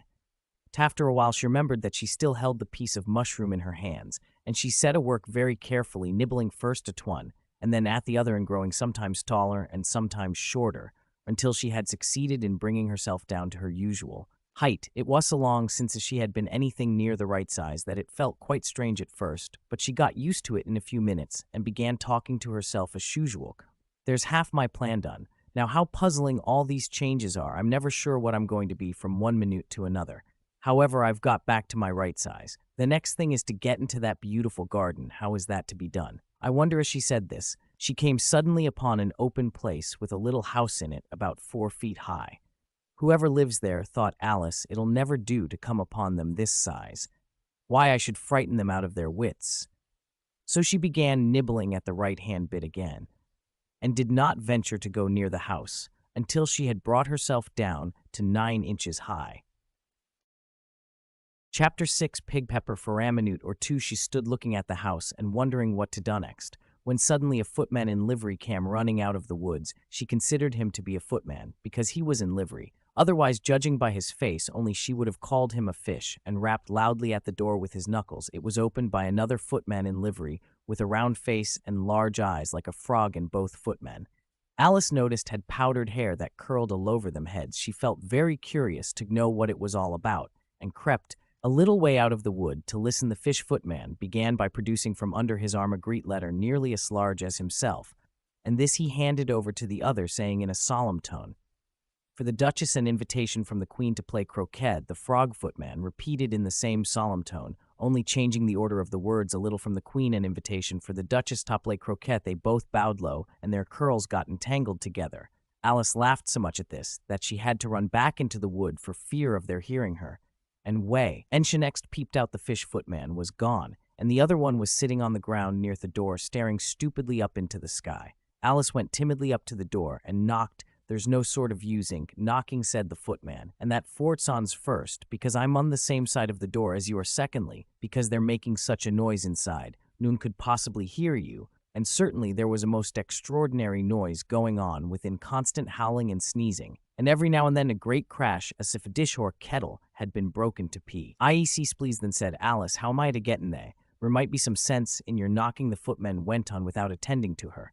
"If we had the door between us, for instance, if you were inside, you might knock, and I could let you out, you know." He was looking up into the sky all the time he was speaking, and this Alice thought decidedly uncivil, but perhaps she can't help it, she said to herself. His eyes are sovereign nearly at the top of his head, but at any rate he might answer questions, shall might get and she repeated aloud. "I shall sit there," the footman remarked, "till tomorrow." At this moment the door of the house opened, and a large plate came skimming out straight at the footman's head. It just grazed his nose and broke to pieces against one of the trees behind him, or next day. Maybe the footman continued in the same tone, exactly as if nothing had happened. "How am I to gas?" Alice again in a louder tone as he. "You to get in at all," said the footman. "That's the first question." It was no doubt only Alice did not like to be told, so it's really dreadful, she muttered to herself. The way all the creatures argue, it's enough to drive one crazy. The footman seemed to think this a good opportunity for repeating his remark, with variations. "I shall sit here," he said, "on and off for days and days." "But what am I to do?" said Alice. "Anything you like," said the footman, and began whistling. "Oh, there's Nin talking to him," said Alice desperately. "He's perfectly idiotic," and she opened the door and went in the door, LED right into a large kitchen, which was full of smoke from one end to the other. The Duchess was sitting on a three-legged stool in the middle nursing a baby. The cook was leaning over the fire, stirring a large cauldron, which seemed to be full of soup. "There's certainly too much pepper in that soup," Alice said to herself as well as she could for sneezing. There was certainly too much of it in the air. Even the Duchess sneezed occasionally. And as for the baby, it was sneezing and howling alternately without a moment's pause. The only things in the kitchen that did not sneeze were the cook and a large cat which was sitting on the hearth and grinning from ear to ear. "Please would you tell me," said Alice, a little timidly, for she was not quite sure whether it was good manners for her to speak first, "why your cat grins like that?" "It's at Cheshire," said the Duchess. "And that's why Pig," she said the last word with such sudden violence that Alice quite jumped, but she saw in another moment that it was addressed to the baby and not to her. So she took courage and went in again. "I didn't know that Cheshire cats always grinned, in fact. I didn't know that Cheshire cats could grin," they all can said. "The Duchess and most of them. I don't know of any that do," Alice said very politely, feeling quite pleased to have gotten into a conversation. "You don't know much," said the Duchess, "and that's a fact." Alice did not at all like the tone of this remark, and thought it would be as well to introduce some other subject of conversation while she was trying to fix on one. The cook took the cauldron of soup off the fire, and Atunsis to work, throwing everything within her reach at the Duchess and the baby. The fire iron came first. Then followed a shower of saucepans, plates, and dishes. The Duchess took no notice of them, even when they hit her, and the baby was howling so much already that it was quite impossible to say whether the blow shirred it or not. "A please mind what you're doing," cried Alice, jumping up and down in an agony of terror. "Oh, there goes his precious nose." An unusually large saucepan flew close by it and very nearly carried it a fife. Everybody minded their own business. The Duchess said in a hoarse growl, "The world would go round a deal faster than it does, which would not be an advantages." At Alice, who felt very glad to get an opportunity of showing off a little of her knowledge. "Just think of what work it would make with the day and night. You see, the earth takes 24 hours to turn round on its axis." "Talking of axis," said the Duchess, shop off her head. Alice glanced rather anxiously at the cook to see if she meant to take the hint, but the cook was busily stirring the soup and seemed not to be listening. So she went on again. 24 hours, I think. Or is it 12? Oh, don't bother me," said the Duchess. "I never could abide figures." And with that she began nursing her child again, singing a sort of lullaby to it as she did so, and giving it a violent shake at the end of every line. "Speak roughly to your little boy, and beat him when he sneezes. He only does it to annoy, because he knows it teases." Chorus, in which the cook and the baby joined, "Wow, wow, wow." While the Duchess sang the second verse of the song, she kept tossing the baby violently up and down, and the poor little thing howled so that Alice could hardly hear the words. "I speak severely to my boy. I beat him when he sneezes, for he can thoroughly enjoy the pepper when he pleases. Wow, wow, wow. Here, you may nurse it a bit if you like." The Duchess said to Alice, flinging the baby at her as she spoke, "I must go and get ready to play croquet with the Queen," and she hurried out of the room. The cook threw a frying pan after her as she went out, but it just missed her. Alice caught the baby with some difficulty, as it was a queer-shaped little creature and held out its arms and legs in all directions, just like a starfish, thought Alice. The poor little thing was snorting like a steam engine when she caught it, and kept doubling itself up and straightening itself out again, so that altogether for the first minute or two it was as much as she could do to hold it, as soon as she had made out the proper way of nursing it, which was to twist it up into a sort of knot, and then keep tight hold of its rear ear and left foot, so as to prevent its undoing itself. She carried it out into the open air. "If I don't take this child away with me," thought Alice, "they're sure to kill it in a day or two. Wouldn't it be murder to leave it behind?" She said the last words out loud, and the little thing grunted in reply. It had left off sneezing by this time. Don't grunt, said Alice. That's not at all a proper way of expressing yourself. The baby grunted again, and Elise looked very anxiously into I's face to see what was the matter with it. There could been a doubt that it had Davry Turnip knows much more, like as nout than Ariel knows. Also, its eyes were getting extremely small for a baby altogether. Alice did not like the look of the thing at all, but perhaps it was only sobbing, she thought, and looked to its eyes again to see if there were any tears. No, there were noters. Sophia, you're going to turn into a pig, my dear, said Alice as seriously. I'll have nothing more to do with you, mind. Now the poor little thing sobbed again, or grunted, it was impossible to say which, and they went on for some while. Insolence. Alice was just beginning to think to herself, now what am I to do with this creature when I getteth home? When it grunted again so violently that she looked down into its face in some alarm this time. There could be no mistake about it. It was neither more nor less than a pigand. She felt that it would be quite absurd for her to carry it further, so she left a little creature down and felt quite relieved to see it trot away quietly into the wood. If it had grown up, she said to herself, it would have made a dreadfully ugly child, but it makes rather a handsome pig, I think. And she began thinking over other children she knew who might do very well as pigs, and was just saying to herself, if one only knew the right way to change them, when she was a little startled by seeing the Cheshire Cat sitting on a bough of a tree a few yards off. The cat only grinned when it saw Alice. It looked good-natured. She thought still it had very long claws and a great many teeth, so she felt that it ought to be treated with respect. She began rather timidly, as she did not at all know whether it would like the name. However, it only grinned a little wider. Comes pleased. So far, thought Alice, and she went, and would you tell me, please, which way I ought to go from her? That depends a good deal on where you want to get, said the cat. I don't much care where, said Alice. Then it doesn't matter which way you go, said the cat, so long as I get somewhere, Alice added as an explanation. Oh, you're sure to do that, said the cat, if you only walk long enough. Alice felt that this could not be denied, so she tried another question. What sort of people live about here in that direction? The cat said, waving its right paw around, lives a hatter, and in that direction, waving the other paw, lives in March. Hare visited there, you like both mad, but I don't want to go among mad people. Alice remarked, oh, you can't help that, said the cat. We're all mad here. I'm mad. You're mad. How do you know I'm mad? Said Alice. You must be, said the cat, or you wouldn't have come here. Alice didn't think that proved it at all. However, she went, and how do you know that you're mad to begin with, said the cat. Dogs do not you grant that, I suppose, so, said Alice. Well, then the cat went, and you see a dog growls when it's angry and wags its tail when it's pleased. Now, I growl when I'm pleased and wag my tail when I'm angry.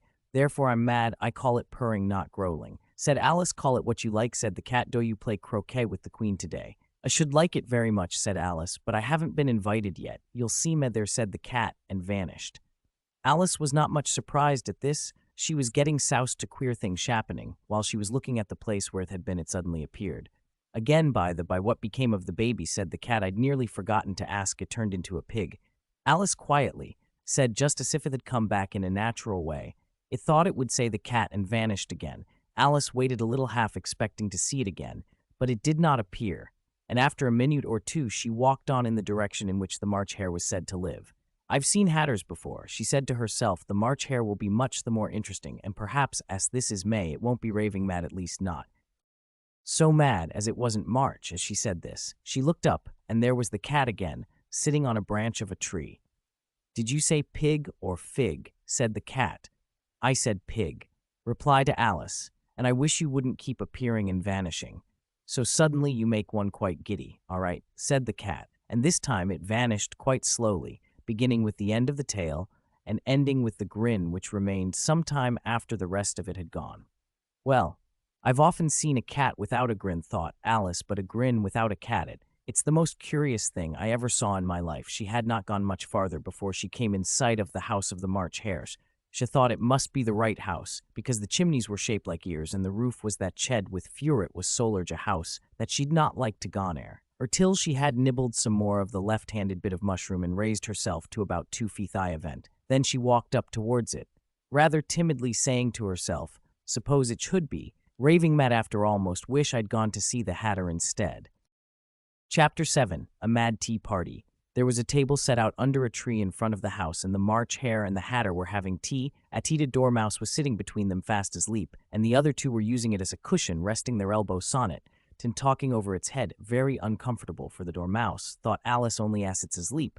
I suppose it doesn't mind. The table was a large one, but the three were all crowded together a ton corner of it, no room. They cried out when they saw Alice coming there. There's plenty of room, said Alice indignantly, and she sat down in a large armchair. A ton end of the table has some wine. The March Hare said in an encouraging tone. Alice looked all round the table, but there was nothing. But I don't see any wine. She remarked. There isn't any, said the March Hare. Then it wasn't very civil of you, Toffer, it said Alice angrily. It wasn't very civil of you to sit down without being invited, said the March Hare. I didn't know it was your table, said Alice. It's laid for a granny more than three your hair on's cutting, said the Hatter. He'd been looking at Alice for some time with great curiosity, and this was his first speech. You should learn not to make personal remarks. Alice said with some severity, it's very rude. The Hatter opened his eyes very wide on hearing this, but all he said was, why is a raven like a writing desk? Come, wesh, I'll have some fun. Now, Alice, I'm glad you've begun asking riddles. I believe I can guess that, she added aloud. Do you mean you think you can find out the answer to it? Said the March Hare. Exactly so, said Alice. Then you should say what you meant. The March Hare went to. I do, Alice hastily replied. At least. I mean what? I say that's the same thing. You know, not the same thing a bit, said the Hatter. You might just as well say, added the March Hare, that I'd like what I get is the same thing as I get what I like. You might just as well say, added the Dormouse, who seemed to be talking in his sleep, that I breathe when I sleep is the same thing as I sleep when I breathe. It is the same thing with you, said the Hatter, and here the conversation dropped, and the party sat silent for a minute, while Alice thought overall. She could remember about ravens and writing desks, which wasn't much, the Hatter being the first to break the silence. What day of the month is it? He said, turning to Alice. He had taken his watch out of his pocket and was looking at it, tunaciously shaking it every now and then holding it to his ear. Alice considered a little, and then said, the fourth 2 days wrong, sighed the Hatter. It told you butter wouldn't suit the work. The work, shedded, looking angrily at the March Hare. It was the best butter, the March Hare meekly replied. Yes, but some crumbs must have gotten in its well. The Hatter grumbled. You shouldn't have put it in with the bread knife. The March Hare took the watch and looked at it gloomily. Then he dipped it into his cup of tea and looked at it again, but could think of nothing better to say than his first remark. It was the best butter. You know, Alice had been looking over his shoulder with some curiosity. What a funny watch, she remarked. It tells the day of the month and doesn't tell what o'clock it is. Why should it? The Hatter. Does your watch tell you what year it is? Of course not, Alice replied very readily. But that's because it stays the same year for such a long time altogether, which is just the case with mine, said the Hatter. Alice felt dreadfully puzzled. The Hatter's remarks seemed to have no sort of meaning in it, and yet it was certainly English. I don't quite understand you, she said as politely as he could. The Dormouse is asleep against the Hatter, and he poured a little hot tea upon its nose. The Dormouse shook its head impatiently and said, without opening its eyes, of course, just what I was going to remark myself. Have you guessed the riddle yet? The Hatter said, turning to Alice again. No, I give it up, Alice replied. What's the answer? I haven't the slightest idea, said the Hatter, nor I, said the March Hare. Alice sighed warily. I think you might do something bet. Tur with the times, he said, then wasted and asking riddles that have no answers, as if you knew time as well. I do, said the Hatter. You wouldn't talk about wasting it. It's him. I don't know what you mean, said Alice. Of course you don't, the Hatter said, tossing his head contemptuously. I dare say you never even spoke to time. Perhaps not, Alice cautiously replied, but I know I have to be at time when I learn music. That accounts for it, said the Hatter. He won't stand beating now, if you only keep on good terms with him. He'd do almost anything you'd like with the clock. For instance, suppose it were 9 o'clock in the morning, just time to begin lessons. You'd only have to whisper a hint to time, and round goes the clock in a twinkling, 1:30 time for dinner.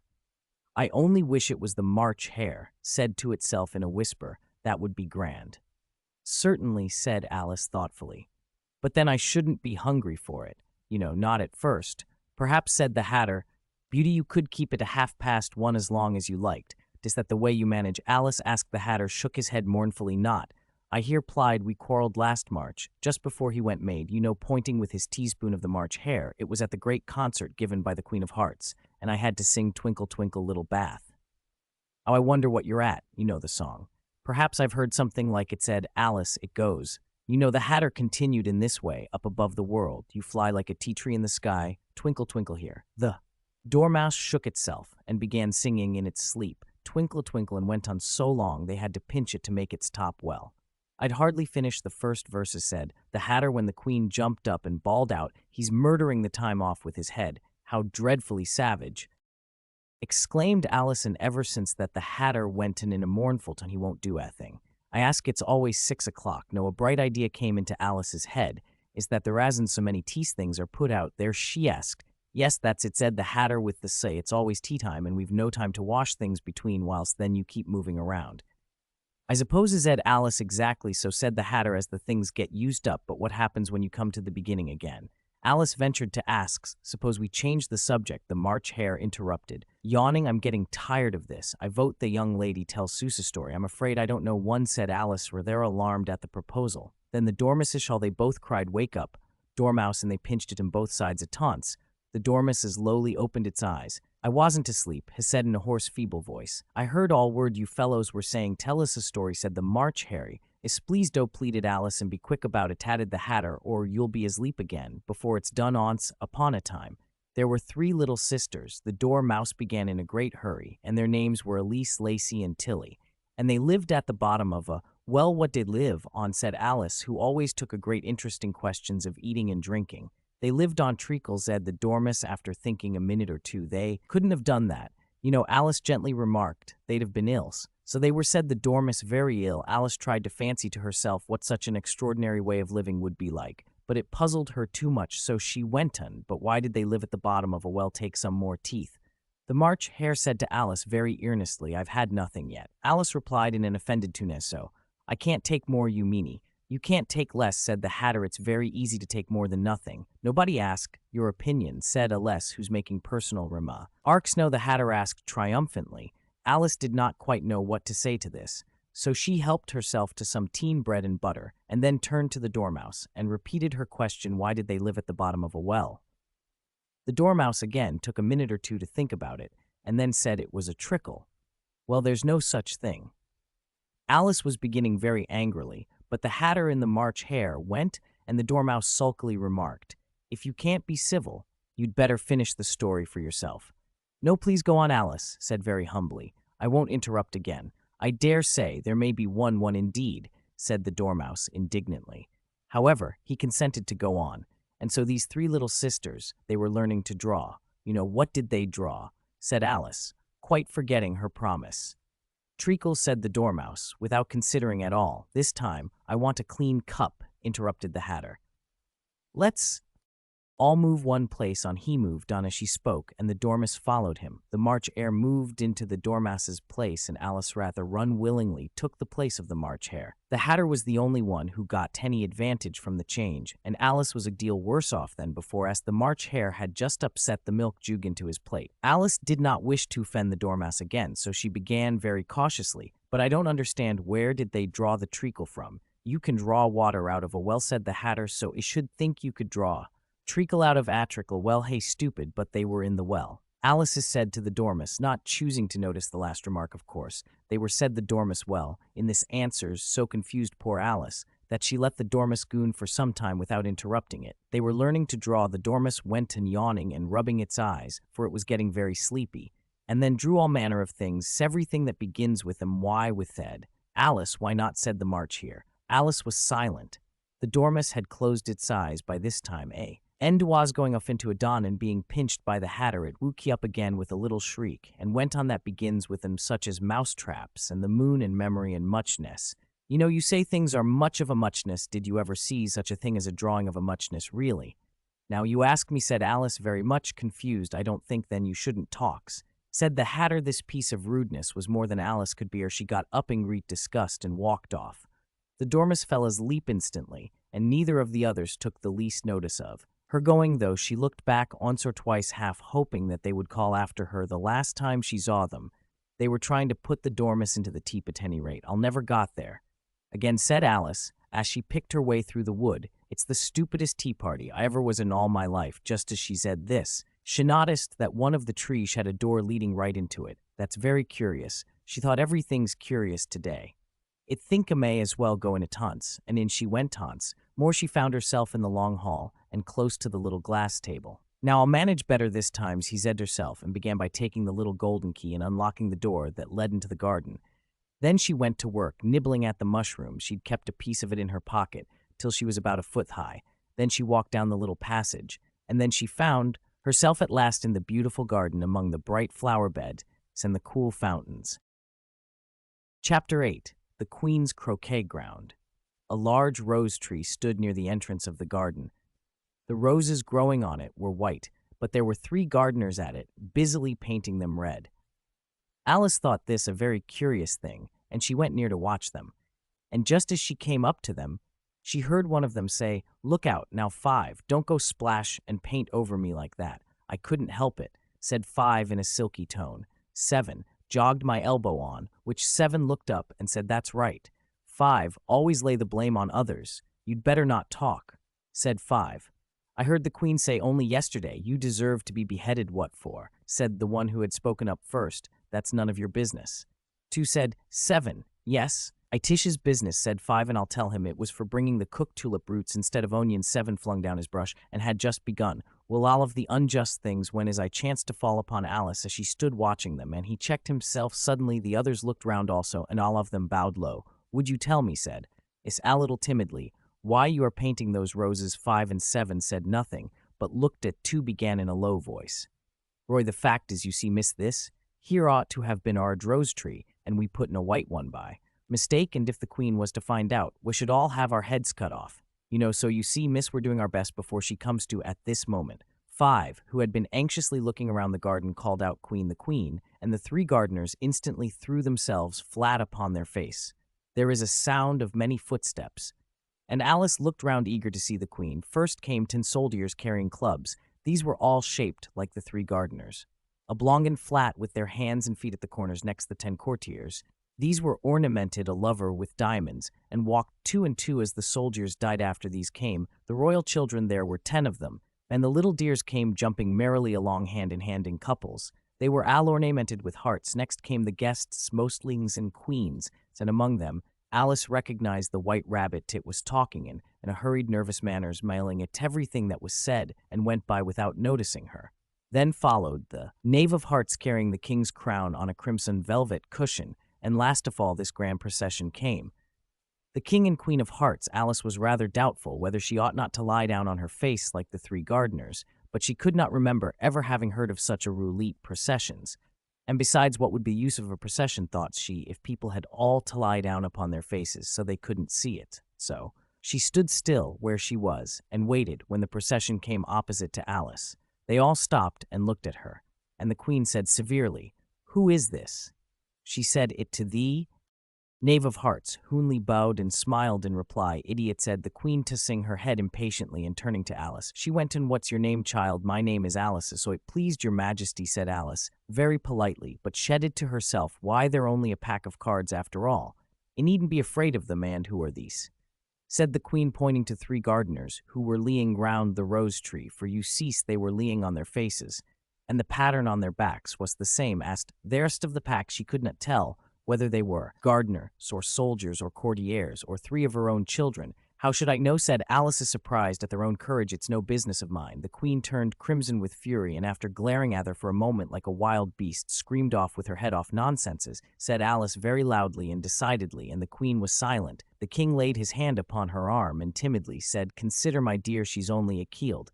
The Queen turned angrily away from him and said to the knave, "Turn the mover." The knave did so very carefully with one foot. "Get up," said the Queen in Ashra, illud voice, and the 3 gardeners instantly jumped up and began bowing to the King, the Queen, the royal children, and everybody else. "Leave off that," screamed the Queen. "You make me giddy."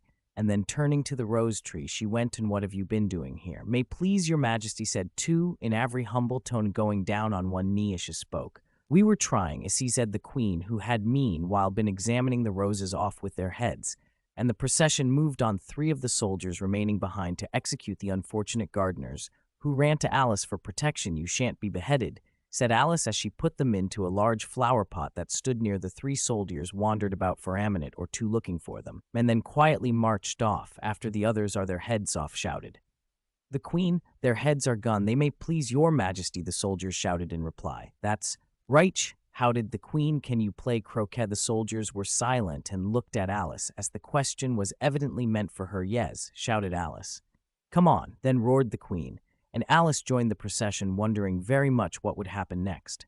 "It's every fine day," said a timid voice. Other side she was walking by the White Rabbit, who was peeping anxiously into her face. "Very," said Alice. "Where's the Duchess?" "Hush," said the rabbit in a low, hurried tone. He looked anxiously over his shoulder as she spoke, and then raised himself up on tiptoe, put his mouth close to her, and whispered, "She's under sentence of execution." "What for?" said Alice. "Did you say what a pity?" the rabbit asked. "No, I didn't," said Alice. "I don't think it's at all a pity. I said what for." She boxed the Queen's ears, the rabbit began. Alice gave a little scream of laughter. "Oh, hush," the rabbit whispered in a frightened tone. "The Queen will hear you. Do you see she came rather late?" And the Queen said, "Get to your places," shouted the Queen in a voice of thunder, and people began running about in all directions, stumbling up against each other. However, they got settled down in a minute or two, and the game began. Alice thought she had never seen such a curious croquet-ground in all her life. It was all ridges and furrows, and the balls were live hedgehogs, the mallets live flamingos, and the soldiers had to double themselves up to stand on their hands and feet to make the arches the chief difficulty. Alice found at first was in managing her flamingo. She succeeded in getting its body tucked away comfortably enough under her arm with its legs hanging down, but generally just as she had got its neck nicely straightened out and was going to give the hedgehog a blow with its head, it would twist itself around and look up in her face with such a puzzled expression that she couldn't help bursting out laughing, and when she had got its head down and was going to begin again, it was very provoking to find that the hedgehog had unrolled itself and was in the act of crawling away. Besides all this, there was generally a ridge or furrow in the way wherever she wanted to send the hedgehog to, and as the doubled-up soldiers were always getting up and walking off to their parts of the ground, Alice soon came to the conclusion that it was a very difficult game indeed. The players all played at once without waiting for turns, quarreling all the while, and fighting for the hedgehogs, and in every short time the Queen was in a furious passion and went stamping about and shouting, "Off with his head," or "Off with her head," about once in a minute. Alice began to veil. Ariunzai, to be sure, she had not a scythe at any dispute with the Queen, but she knew that it might happen any minute, and then thought she what would become of Meth. They're dreadfully fond of beheading people here. The great wonder is that there's anyone left to live. She was looking about for some way of escape, and wondering whether she could get away without being seen, when she noticed a curious appearance in the air. It puzzled her very much at first, but after watching it a minute or two she made it out to be a grin, and she said to herself, "Oh, the Cheshire Cat. Now, I shall have some." "Body Todoc, to how are you getting on?" said the cat as soon as there was mouth enough for it to speak. With Alice waited till the eyes appeared, and then nodded. "It's now speaking to it," she thought, "till its ears have come, or at least one of them in another minute." The whole head appeared, and then Alice put down her flamingo and began an account of the game, feeling very glad she had someone to listen to her. The cat seemed to think there was enough of it, now in sight, and no more of it appeared.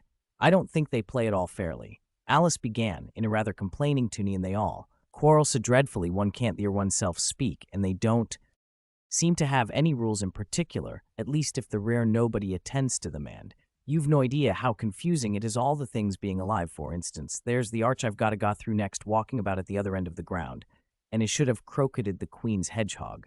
Just now only it ran away when it's on mine coming. How do you like?" the Queen said. The tin a low voice, "Not at all," said Alice. "She's so extremely." Just then she noticed that the Queen was close behind her, listening, so she went unlikely to win, that it's hardly worthwhile finishing the game. The Queen smiled and passed on. "Who are you talking to?" said the King, going up to Alice and looking at the cat's head with great curiosity. "It's a friend of mine, a shark-capped," said Alice. "Allow me to introduce it. I don't like the look of it." "'Ted all," said the King. "However, it may kiss my hand if it likes." "I'd rather not," the cat remarked. "Don't be impertinent," said the King, "and don't look at me like that." He got behind Alice. As she spoke, "Cat may look at." "Aching," said Alice. "I've read that in some book, but I don't remember where it must be removed," said the King very decidedly, and he called Death, the Queen, who was passing at the moment. "My dear, I wish you would have this cat removed." The Queen had only one way of settling all difficulties, great or small. "Off with his head," she said without even looking round. "I'll fetch the executioner myself," said the King eagerly, and he hurried off. Alice thought she might as well go back and see how the game was going on. As she heard the Queen's voice in the distances, screaming with passion, she had already heard her sentence 3 of the players to be executed for having missed their turns, and she did not like the look of things at all. Last, the game was in such confusion that she never knew whether it was her turn or not, so she went in search of her hedgehog. The hedgehog was engaged in a fight with another hedgehog, which seemed to Alice an excellent opportunity for croqueting one of them with the other. The only difficulty was that her flamingo was going to cross to the other side of the garden, where Alice could see it astraying in a helpless sort of fly up into a tree. By the time she had caught the flamingo and brought it back, the fight was over, and both the hedgehogs were out of sight. But it doesn't matter much, thought Alice, as all the arches are gone from this side of the ground.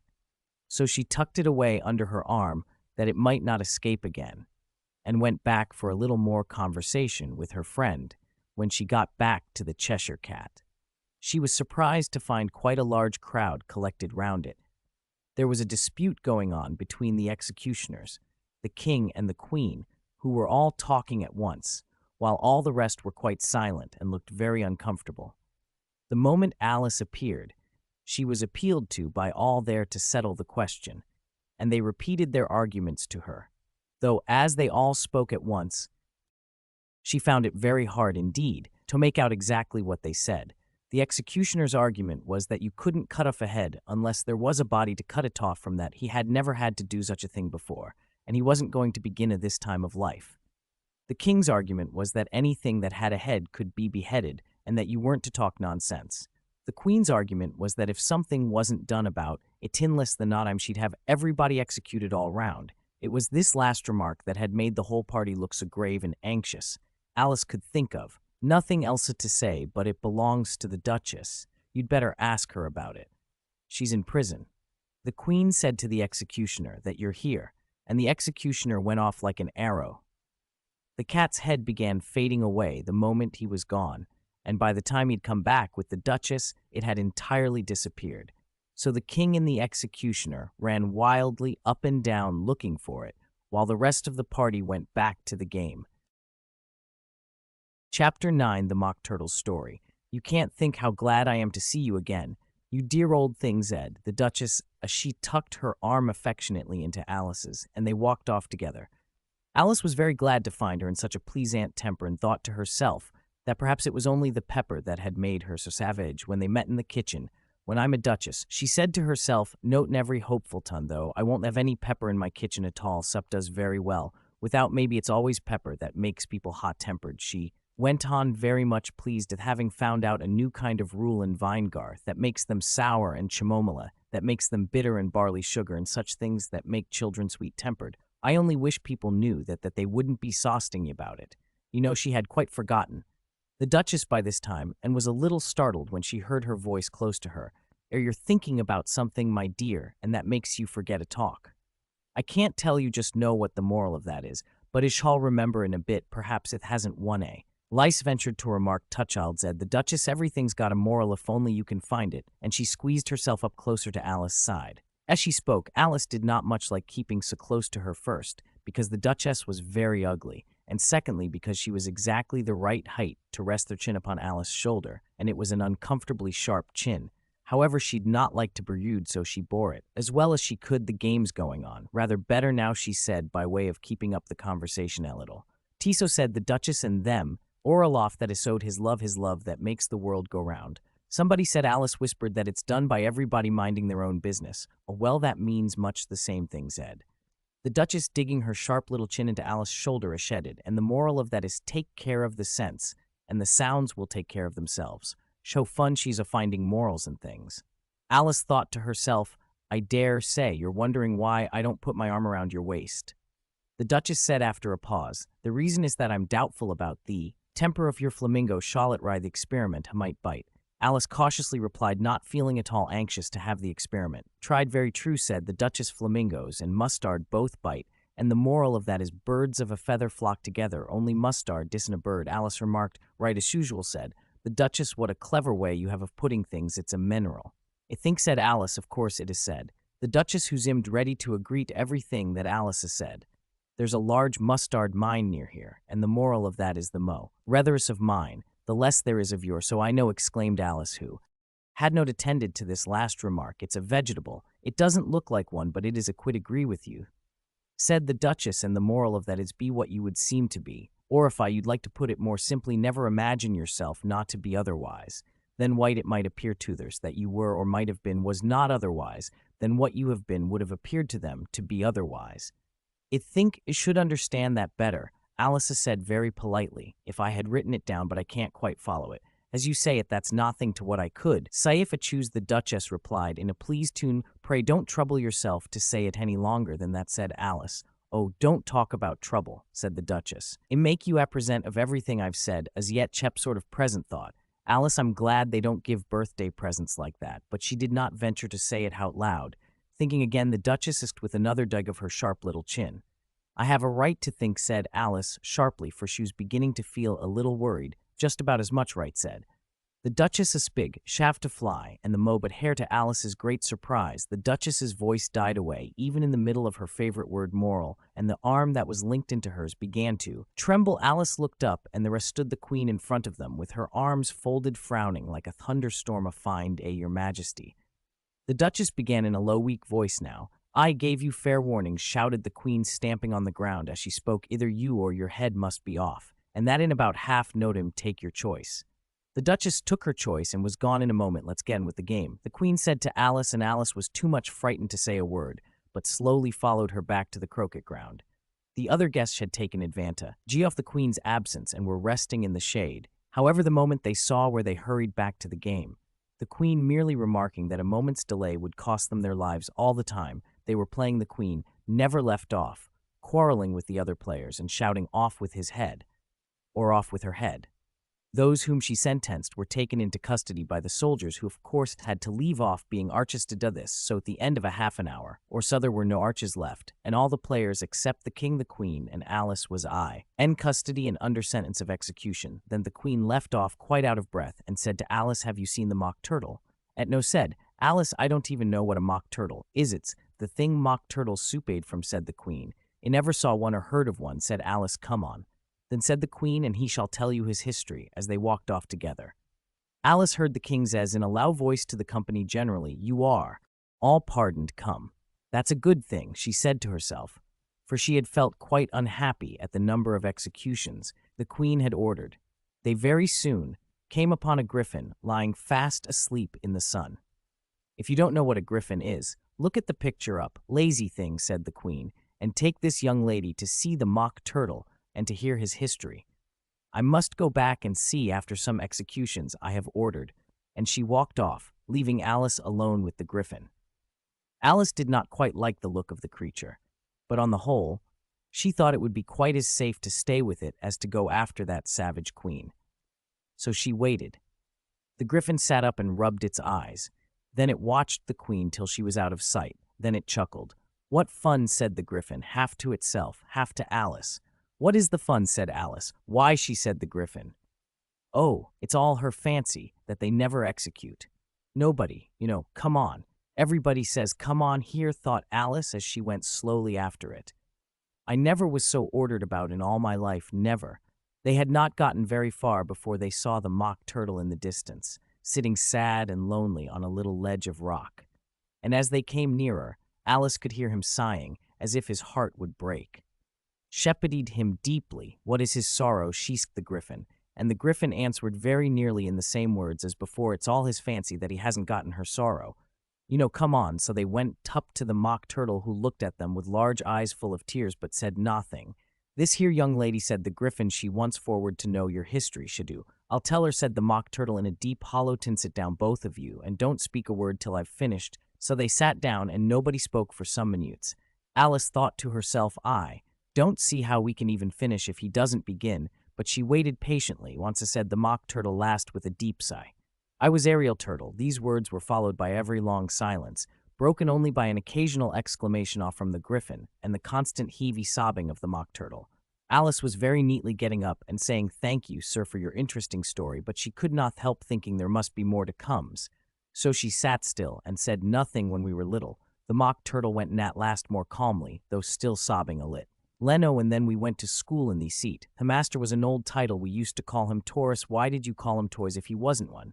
Alice asked. We called him Tortoise, because he taught, said the mock turtle angrily. Really, you are very dully. You ought to be ashamed of yourself for asking such a simple question, added the griffin. And then they both sat silent and looked at poor Alice, who felt ready to sink into the earth. At last the griffin said, the mock turtle, drive on, old fellow, don't be all day about it. And he went in these words. Yes, we went to school in these eat, ho, you may not believe it. It never said I didn't, interrupted Alice. You did, said the Mock Turtle. Hold your tongue, added the Griffin. Before Alice could speak again, the Mock Turtle went. We had the best of education. In fact, we went to school every day. I've been to a day school, too, said Alice. You needn't be so proud. I saw that with extra, sassed the Mock Turtle, a little anxiously. Yes, said Alice, we learned French and music and washing, said the Mock Turtle. Certainly not, said Alice indignantly. Then yours wasn't a really good school, said the Mock Turtle in a tone of great relief. Now, a tours they had at the end of the bill, French music and washing extra. You couldn't have wanted it much, said Alice, living at the bottom of the sea. I couldn't afford to learn, it said the Mock Turtle with a sigh. I only took the regular course. What was that? Inquired Alice, reeling and writhing. Of course, to begin with, the Mock Turtle replied. And then the different branches of arithmetic, ambition, distraction, uglification, and derision. You never heard of uglification? Alice ventured to say. What is it? The Griffin lifted up both its paws. And surprise, what, never heard of uglifying? It exclaimed. You know what to be odify is? I suppose I, said Alice doubtfully. It means to make anything prettier. Well then, the Griffin went on. If you don't know what to uglify is, you are a simpleton. Alice did not feel encouraged to ask any more questions about it, so she turned to the Mock Turtle and said, what else had you to learn? Well, there was mystery. The Mock Turtle replied, counting off the subjects on his flappers. Mystery, ancient and modern, with geography. Then drawing. The drawing master was an old conger, that used to come once a week. He taught us drawing, stretching, and fainting in coils. What was that like? Said Alice. Well, I can't show it to you myself. The Mock Turtle said, I'm too stiff, and the Griffin never learned it. Hadn't time, said the Griffin. I went to the classics master. Though he was an old crab, I never went to him. The Mock Turtle said with a sigh. He taught us laughing in reef. They used to says, oh, headed. So headed, said the Griffin, sighing in his stern, and both creatures hid their faces in their paws. And how many hours a day did you do lessons? Said Alice in a hurry to change the subject. 10 hours. The first day, said the Mock Turtle, and the next. And soon. What a curious plane, exclaimed Alice. That's the reason they're called lessons, the Griffin remarked, because a lesson from day to day. This was quite a new idea to Alice, and she thought it over a little before she made her next remark. Then the 11th day must have been a holiday, of course, it was, said the Mock Turtle. And how did you manage on the 12th? Alice went eagerly. That's N. Oh, about lessons, the Griffin interrupted in a very decided tone. To tell her something about the games now. Chapter 10. The Lobster Quadrille. The Mock Turtle sighed deeply and drew the back of one flapper across his eyes. He looked at Alice and tried to speak, but for a minute or two, sobs choked his voice, same as if he had a bone in his throat. Said the Griffin, and it set to work, shaking him and punching him in the back. At last, the Mock Turtle recovered his voice, and with tears running down his cheeks, she went on again. You may not have lived much under the sea. I haven't, said Alice, and perhaps you were never even introduced to a lobster. Alice began to say, I once tasted, but checked herself hastily and said, no, never soy. You can have no idea what a delightful thing a lobster quadrille is. No, indeed, said Alice. What sort of a dance is it? Why, said the Griffin, you first form into a line along the seizure pool line, cried the Mock Turtles, seals, turtles, salmon, and soon then, when you've cleared all the jellyfish out of the way. That generally takes some time. Interrupted the Griffin, you advance twice each with a lobster as a partner, cried the Griffin. Of course, the Mock Turtle said. Advance twice, said a partners, change lobsters and retire in the same order, continued the Griffin. Then you know the Mock Turtle went, you throw the lobsters, shouted the Griffin with a bound into the air, as far out to sea as you can swim after them, screamed the Griffin. Turn a somersault in these, cried the Mock Turtle, capering wildly about. Change lobsters again, yelled the Griffin at the top of its voice, back to land again. And that's all. The first figure, said the Mock Turtle, suddenly dropping his voice, and the two creatures who had been jumping about like mad things, all this time sat down again very sadly and quietly, and looked at Alice. It must be every pretty dance, said Alice timidly. Would you like to see a little of it? Said the Mock Turtle. Very much indeed, said Alice. Come, let's try. The first figure, said the Mock Turtle to the Griffin. We can do without lobsters, you know. Which shall sing? Oh, you sing, said the Griffin. I've forgotten the words. So they began solemnly dancing round and round Alice, every now and then treading on her toes when they passed too close, and waving their forepaws to mark the time, while the Mock Turtles sang this very slowly and sadly. Will you walk a little faster, instead of witting to his nail? There's a purpose close behind. Using he's treading on my tail. See how eagerly the lobsters and the turtles all advance there, waiting on the shingle. Will you come and join the dance? Will you, won't you join the dance? Will you, won't you join the dance? You can really have no notion how delightful it will be when they take you up and throw us with the lobsters out to sea. But the snail replied, to var to stand. The evil Lookiskin said he thanked the Whitting kindly, but the would not join the dance. Would not, could not, would not, could not, would not join the dance, would not, could not, would not, could. Not could not join the dance, what matters it how far we go? His scaly friend replied, there is another shore, you know, upon the other side, the further off from England, the nearest to France. And turn that pale beloved snail, but come and join the dance, will you want, you will you want, you will you, join the dance, will you won't, you will you won't, you join the dance. Thank you, it's a every interesting watch, said Alice, feeling very glad that it was over at last. And does like that curious song about the whiting, oh has to the whiting, said the mock turtle, they you've seen. Them of course, he said Alice. I've often seen them at dinners. She checked herself, hastily, I don't know where din maybe, said the mock turtle, but have you seen them, Sufton? Of course, you know what they're like. I believe so. Alice replied thoughtfully, they have their tails in their mouths, and they're a lover crumbs. You're wrong about the crumbs, said the mock turtle. Crumbs would all wash off in these, but they have their tails in their mouths, and the reason is sure. The mock turtle yawned and shut his eyes, tell her about the reason, and all that he said to the griffin their A's. Honest the griffin, that they would go with the lobsters to the dances, so they got thrown out to sea, so they had to fall a long way, so they got their tails fast in their mouths, so they couldn't get them out again, that's all. Thank you, said Alice, it's very interesting. I never knew so much about a whiting before. I can't tell you more than that if I you like, said the griffin. Do you know why it's called a whiting?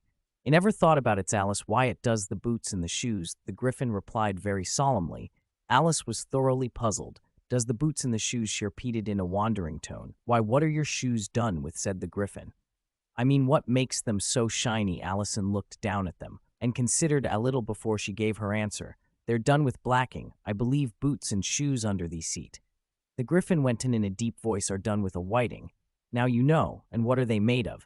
Alice asked in a tone of great curiosity. Soles and eels, of course, the griffin replied rather impatiently. Any shrimp could have told you that if I'd been the whiting, said Alice, whose thoughts were still running on the song.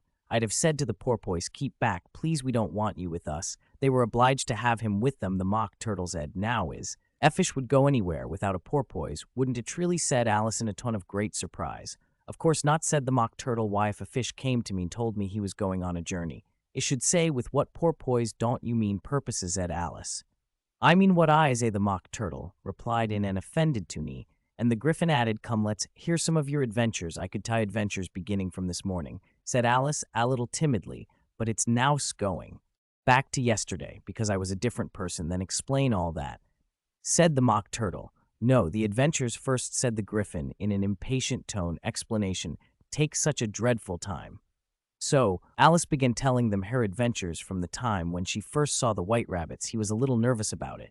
It just at first the two creatures got so close to her, one each side, and opened their eyes and mouths so very wide. But she gained courage. As she went, her listeners were perfectly quiet, till she got to the part about her repeating your old father, William, to the caterpillar, and the words all coming different, and then the mock turtle drew a long breath, and said, very curious. It's all about as curious as it can be said, the griffin. It all came different, the mock turtle repeated thoughtfully. I should like to hear her try and repeat something. Now tells her to begin. He looked at the griffin. Asif thought it had some kind of authority over Alice's stand up and repeat. 'Tis the voice of the sluggard, said, and how the creatures sorter one about and make one repeatless on.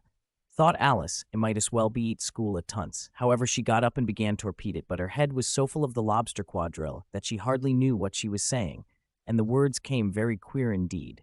'Tis the voice of the lobst. E'er heard him declare you have backed Meta Brown. I must sugar my hair as a duck with its eyelids, so he with his nose trims his belt and his buttons and turns out. Is that's different from what I used to say when I was a child, said the griffin. Well, I never heard it before, said the mock turtle, but it sounds uncommon nonsense. Alice said nothing. She had sat down with her face in her hands, wondering if anything would ever happen in a natural way again. Ina should like to have it explained, said the mock turtle. She can't explain it, said the griffin hastily. Goon with the next verse. What about his? The mock turtle persisted. How could he turn them out with his nose? You know, it's the first position in dancing, Alice said, but was dreadfully puzzled by the whole thing, and longed to change the subject. Goon with the next verse. The griffin repeated impatiently. It begins, I passed by his garden. Alice did not dare to disobey, though she felt sure it would all come wrong, and she went in a trembling voice. I'd passed by his garden and marked with one eye how the owl and the panther were sharing. The panther took piece rust and gravy and meat, while the owl had the dish as its share of the treat. When the pea was all finished, The Alizaboon was kindly permitted to pocket the spoon, while the panther received knife and fork with a growl. Land concluded the banquet. What is the use of repeating all that stuff? The mock turtle interrupted. If you don't explain it, tes you goon, it's by far the most confusing thing I ever heard. Yes, I think you'd better leave off, said the griffin, and Alice was only too glad. Todosa Shalwetri, another figure of the Lobster Quadrille. The griffin went on, would you like the mock turtle to song? Oh, Hazong, please, if the mock turtle would be so kind, Alice replied so eagerly that the griffin said in a rather offended tone, and no accounting for taste, sing, sure turtle soup, will you, old fellow? The mock turtle sighed deeply and began in a voice as sometimes choked with sobs, stosing this beautiful soups, sorich and green wadding in a hot turring, who for such dainties would not stoop, soup of the evening, beautiful soup of the evening, beautiful soup. Beautiful soup, soup of the evening, beautiful soup, who cares for a fish, game, or any other dish, who would not give all else for 2 pennies worth only a beautiful soup, penny worth only a beautiful soup of the evening, beautiful soup course, again cried the griffin, and the mock turtle had just begun to repeat it, when a cry of the trial's beginning was heard in the distance. Come on, cried the griffin, and taking Alice by the hand he hurried off, without waiting for the end of the song. What trial is it, Alice panted Ash. Aaron, but the griffin only answered, come on, and ran the faster, while more and more faintly came carried on the breeze that followed them the melancholy words, soup of the evening, beautiful soup. Chapter 11. Who Stole the Tarts? The King and Queen of Hearts were seated on their throne when they arrived, with a great crowd assembled about them, all sorts of little birds and beasts, as well as the whole pack of cards. The knave was standing before them in chains, with a soldier one each side to guard him near. The king was the white rabbit, with a trumpet in one hand and a scroll of parchment in the other. In the very middle of the court was a table with a large dish of tarts. Upon it they looked so good that it made Alice quite hungry to look at them. I wish they'd get the trial done, she thought, and hand round their refreshments, but there seemed to be no chance of this, so she began looking at everything about her to pass away the time. Alice had never been in a court of justice before, but she had read about them in books, and she was quite pleased to find that she knew the name of nearly everything there. That's the judges, he said to herself, because of his great wig. The judge, by the way, was the king, and he wore his crown over the way, did not look at all comfortable, and it was certainly not becoming. And that is the jury box, thought Alice, and those 12 creatures, she was obliged to say creatures, you see, because some of them were animals and some were birds. I suppose they are the jurors. She said this last word 2 or 3 times over to herself, being rather proud of it, for she thought, and rightly too, that very few little girls of her age knew the meaning of it at all. However, Jerryman would have done just as well. The 12 jurors were all writing very busily on slates. What are they doing? Alice whispered to the griffin. They can't have anything to put down yet, before the trial's begun. They're putting down their names, the griffin whispered in reply, for fear they should forget them before the end of the trial. Stupid things, Alice began in a loud, indignant voice, but she stopped hastily, for the white rabbit cried out silence in the court, and the king put on his spectacles and looked anxiously round to make out who was talking. Alice could see, as well as if she were looking over their shoulders, that all the jurors were writing down stupid things on their slates, and she could even make out that one of them didn't know how to spell stupid, and that he had to ask his neighbor to tell him. Manus muddle their slates will be in before the trial is over, thought Alice. One of the jurors shat a pencil that squeaked this, of course. Alice could not stand, and she went round the court and got behind him, and very soon found an opportunity of taking it away. She did so quickly that the poor little juror, it was Bill, the lizard, could not make out at all what had become of it, so after hunting all about for it, there was obliged to write with one finger for the rest of the day, and this was a very little use. It left no mark on the slate. Harold read the accuse. Asian, said the king. On this the white rabbit blew 3 blasts on the trumpet, and then none rolled the parchment scrolls, and read as follows. The Queen of Hearts, she made some tarts on a summer day. The Knave of Hearts, she stole of those tarts and took them quite away. Consider your verdict. The king said to the jury, not yet. The rabbit has stilly interrupted. There's a great deal to come before that. Call the first witness, said the king, and the white rabbit blew 3 blasts on the trumpet and called out, first witness. The first witness was the hatter. He came in with a teep in one hand and a piece of bread and butter in the other. I beg pardon, your majesty, he began, for bringing these in, but I hadn't quite finished my tea when I was sent for you. Ought to have finished, said the king. When did you begin? The hatter looked at the March hare, who had followed him into the court arm with the Dormus 14th of March.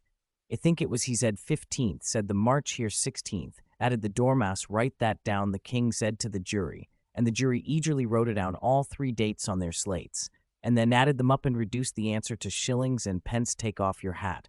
The king said to the hatter. It's not mine, said the hatter. Stolen, the king exclaimed, turning to the jury, who instantly made a memorandum of the fact. I keep them to sell, the hatter added as an explanation. I've none of my own.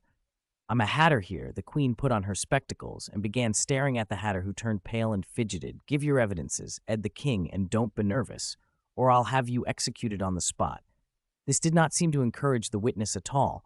He kept shifting from one foot to the other, looking uneasily at the queen, and in his confusion hebbed a large piece out of his teacup instead of the bread and butter. Just at this moment, Alice felt every curious sensation which puzzled her a good deal until she made out what it was. She was beginning to grow larger again, and she thought at first she would get up and leave the court. But on second thoughts, she decided to remain where she was, as long as there was room for her.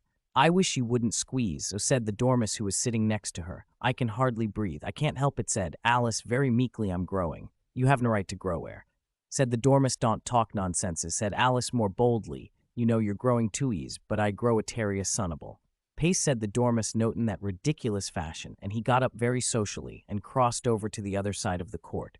All this time the queen had never left off staring at the hatter, and just as the Dormouse crossed the court, she said to one of the officers of the court, bring meth list of the singers in the last concert, on which the wretched hatter trembled so that it shook both his shoes off. Give your evidence, the king repeated angrily, or I'll have you executed whether you're nervous or not. I'm a poor man, your majesty, the hatter began in a trembling voice, and I hadn't begun my tea-note about a week or so. And what with the bread and butter getting so thin, and the twinkling of the tea, the twinkling of the what? Said the king. It began with the tea. The hatter replied, of course. Twinkling begins with a, said the king sharply. You take me for a dunce-goon. I'm a poor man. The hatter went in, and most things twinkled after that. Only the March Hare said, I didn't. The March Hare interrupted in a great hurry. You did, say the hatter. I denny. It said the March Hare Headneys. It said the king. Leave out that part. We'll let any rate the Dormouses. Ed the hatter went in, looking anxiously round to see if he would deny it. Too, but the Dormouse denied nothing, being fast asleep. After that, continued the hatter, I get some more bread and butter. But what did the Dormouses, as one of the juries asked? That I can't remember, said the hatter. You must remember, remarked the king, or I'll have you executed. The miserable hatter dropped his teacup and bread and butter and went down on one knee. I'm a poor man, your majesty, he began. You're every poor speaker, said the king. Here one of the guinea pigs cheered, and was immediately suppressed by the officers of the court. As that is rather a hard work, I will just explain to you how it was done. They had a large canvas bag, which tied up at the mouth with strings. Into this they slipped the guinea pig head first and then sat upon it. I'm glad I've seen that done, thought Alice. I've often read in the newspapers at the end of trials. There were some attempts at applause, which was immediately suppressed by the officers of the court, and they never understood what it meant till now. If that's all you know about it, you may stand down, continued the king. I can't go no lower, said the hatter. I'm on the floor, a citizen. You may sit down. The king replied. Here the other guinea pig cheered and was suppressed. Come that finishest the guinea pigs, thought Alice. Now we shall get on better. I'd rather finish my teas. The hatter, with an anxious look at the queen, who was reading the list of singers. You may go, said the king, and the hatter hurriedly left the court without even waiting to put his shoes on and just take his head off outside. The queen added to one of the officers, but the hatter was out of sight before the officer could get to the door call. The next witness, said the king. The next witness was the Duchess Co. Oaksha carried the pepper box in her hand, and Alice guessed who it was, even before she got into the court. By the way, the people near the door began sneezing all at once. Give your evidences, said the king. Shan't, said the cook. The king looked anxiously at the White Rabbit, who said in a low voice, Your Majesty must cross-examine this witness. Well, if I must, the king said with a melancholy air, and after folding his arms and frowning at the cook till his eyes were nearly out of sight, has said in a deep voice, What are tarts made of pepper? For mostly, said the cook, said his leapy voice, be intercala door. Mouse, the queen shrieked out, behead that door. Mouse, turn that door. Mouse out of court, suppresses him, pinch him off with his whiskers for some minutes. The court was in confusion getting the door. Mouse turned out, and by the time they had settled down again, the cook had disappeared. Never mind, said the king with an air of great relief. Call the next witness, and headed in an undertone to the queen. Really, my dearie, who must cross-examine the next witness. It makes my forehead achy. Alice watched the White Rabbit as she fumbled over the list, feeling very curious to see what the next witness would be like, for they haven't got much evidence. Yet she said to herself, imagine her surprise when the white rabbit read out at the top of his shrill little voice the name Alice. Chapter 12. Alice's Evidence. Here, cried Alice, quite forgetting in the flurry of the moment how large she had grown in the last few minutes, and she jumped up in such a hurry that she tipped over the jury box with the edge of her skirt, upsetting all the jurymen onto the heads of the crowd below, and there they lay sprawling about, reminding her very much of a globe of goldfish she had accidentally upset the week before.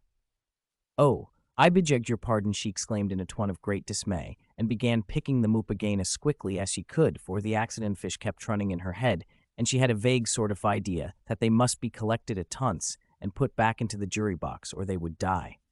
"The trial cannot proceed," said the king in every grave voice, "until all the jurymen are back in their proper places." All here repeated with great emphasis, looking hard at Alice as she said so. Alice looked at the jury box and saw that in her haste she had put the lizard and head downwards, and the poor little thing was waving its tail about in a melancholy way. Being quite unable to move, she soon got it out again and put it right. Not that it signifies much, she said to herself. It should think it would be quite as much use in the trial one way up past the other. As soon as the jury had a little recovered from the shock of being upset, and their slates and pencils had been found and handed back to them, they set to work very diligently to write out a history of the accident. I'll accept the lizard, who seemed too much overcome to do anything, but sit with its mouth open gazing up into the row. Off the court, what do you know about this business? The king said to Alice. Nothing, said Alice. Nothing whatever, persisted the king. Nothing whatever, said Alice. That's very important, the king said, turning to the jury. They were just beginning to write this down on their slates when the white rabbit interrupted. Unimportant, your majesty means, of course, he said in every respectful tone, but frowning and making faces. At the mash you spoke unimportant, of course. I meant, the king hastily said, and went on to himself in an undertone, important, unimportant, unimportant, important. Thus if he were trying which word sounded best, some of the jury wrote it down important and some unimportant. Alice could see this as she was near enough to look over their slates, but it doesn't matter a bit, he thought to herself at this moment. The king, who had been for some time busily writing in his notebook, cackled out silence and read out from his book, Rule 42, all persons more than a mile high, to leave the court. Everybody looked at Alice. I'm not a mile high, said Alice.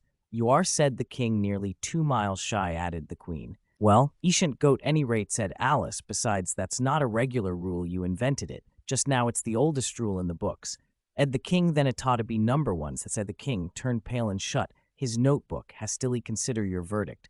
The said to the jury in a low trembling voice, there's more evidence to come. Yet please your majesty, said the white rabbit, jumping up in a great hurry. This paper has just been picked up. What's in it, said the queen. I haven't opened it. Yet, said the white rabbit, but it seems to be a letter written by the prisoner to somebody. It mustn't have been that, said the king, unless it was written to nobody, which isn't usual. You know, directed to, said one of the jurymen. It isn't directed at all, said the white rabbit. In fact, there's nothing written on the outside. He unfolded the paper as she spoke and headed, it isn't a letter after all. It's a set of verses. Are they in the prisoner's handwriting? Asked another one of the jurymen.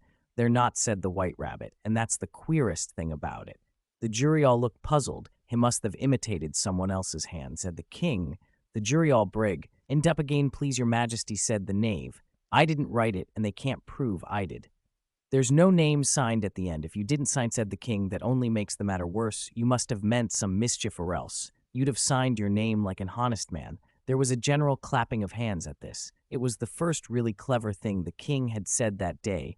That proves his guilt, said the queen. It proves nothing of the sort, said Alice. Why, you don't even know what they're about. Read them, said the king. The white rabbit put on his spectacles. Where shall I begin? Please your majesty. Hesk begin at the beginning, the king said gravely, and goon until you come to the end. Then stop. These were the verses the white rabbit read. They told me you had been to her and mentioned met him. She gave me good character, but said I couldn't swim. He sent them word. I had not gone. We must know it to be true. If she should push the matter on, what would become of you?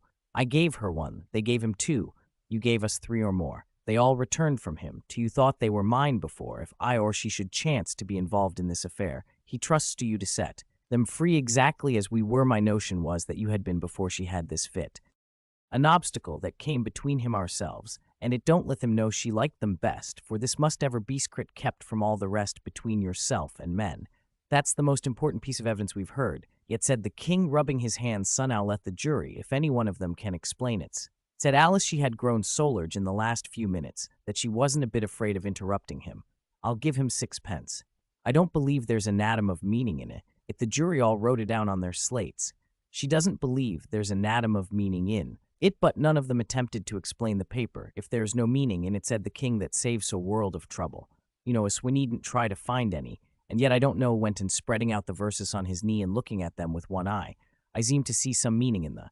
After all said, I could not swim. You can't swim. Can you? Head did turning to the knave. The knave shook his heads. Adly, do I look like? I look like the said, which he certainly did not, being made entirely of cardboard.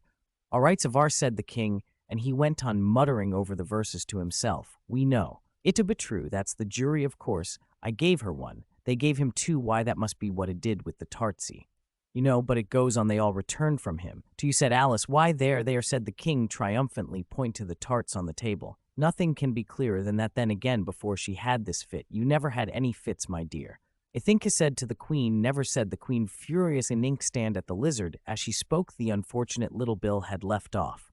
Writing on his slate with one finger, Ashe found it made no mark, but now as Tilly began again using the ink that was trickling down his face, as long as it lasted.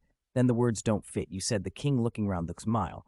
There was a dead silence. It's a punt, the king added in an offended tone, and everybody laughed. Let the jury consider their verdict, the king said for about the 20th time that day. No, said the queen, sentence first, verdict afterward. Stuff, nonsense, said Alice loudly. The idea of having the sentence first. Hold your tongue, said the queen, turning purple. I won't, set Alice off with her head. The queen shouted at the top of her voice. Nobody moved. Who cares for you, said Alice.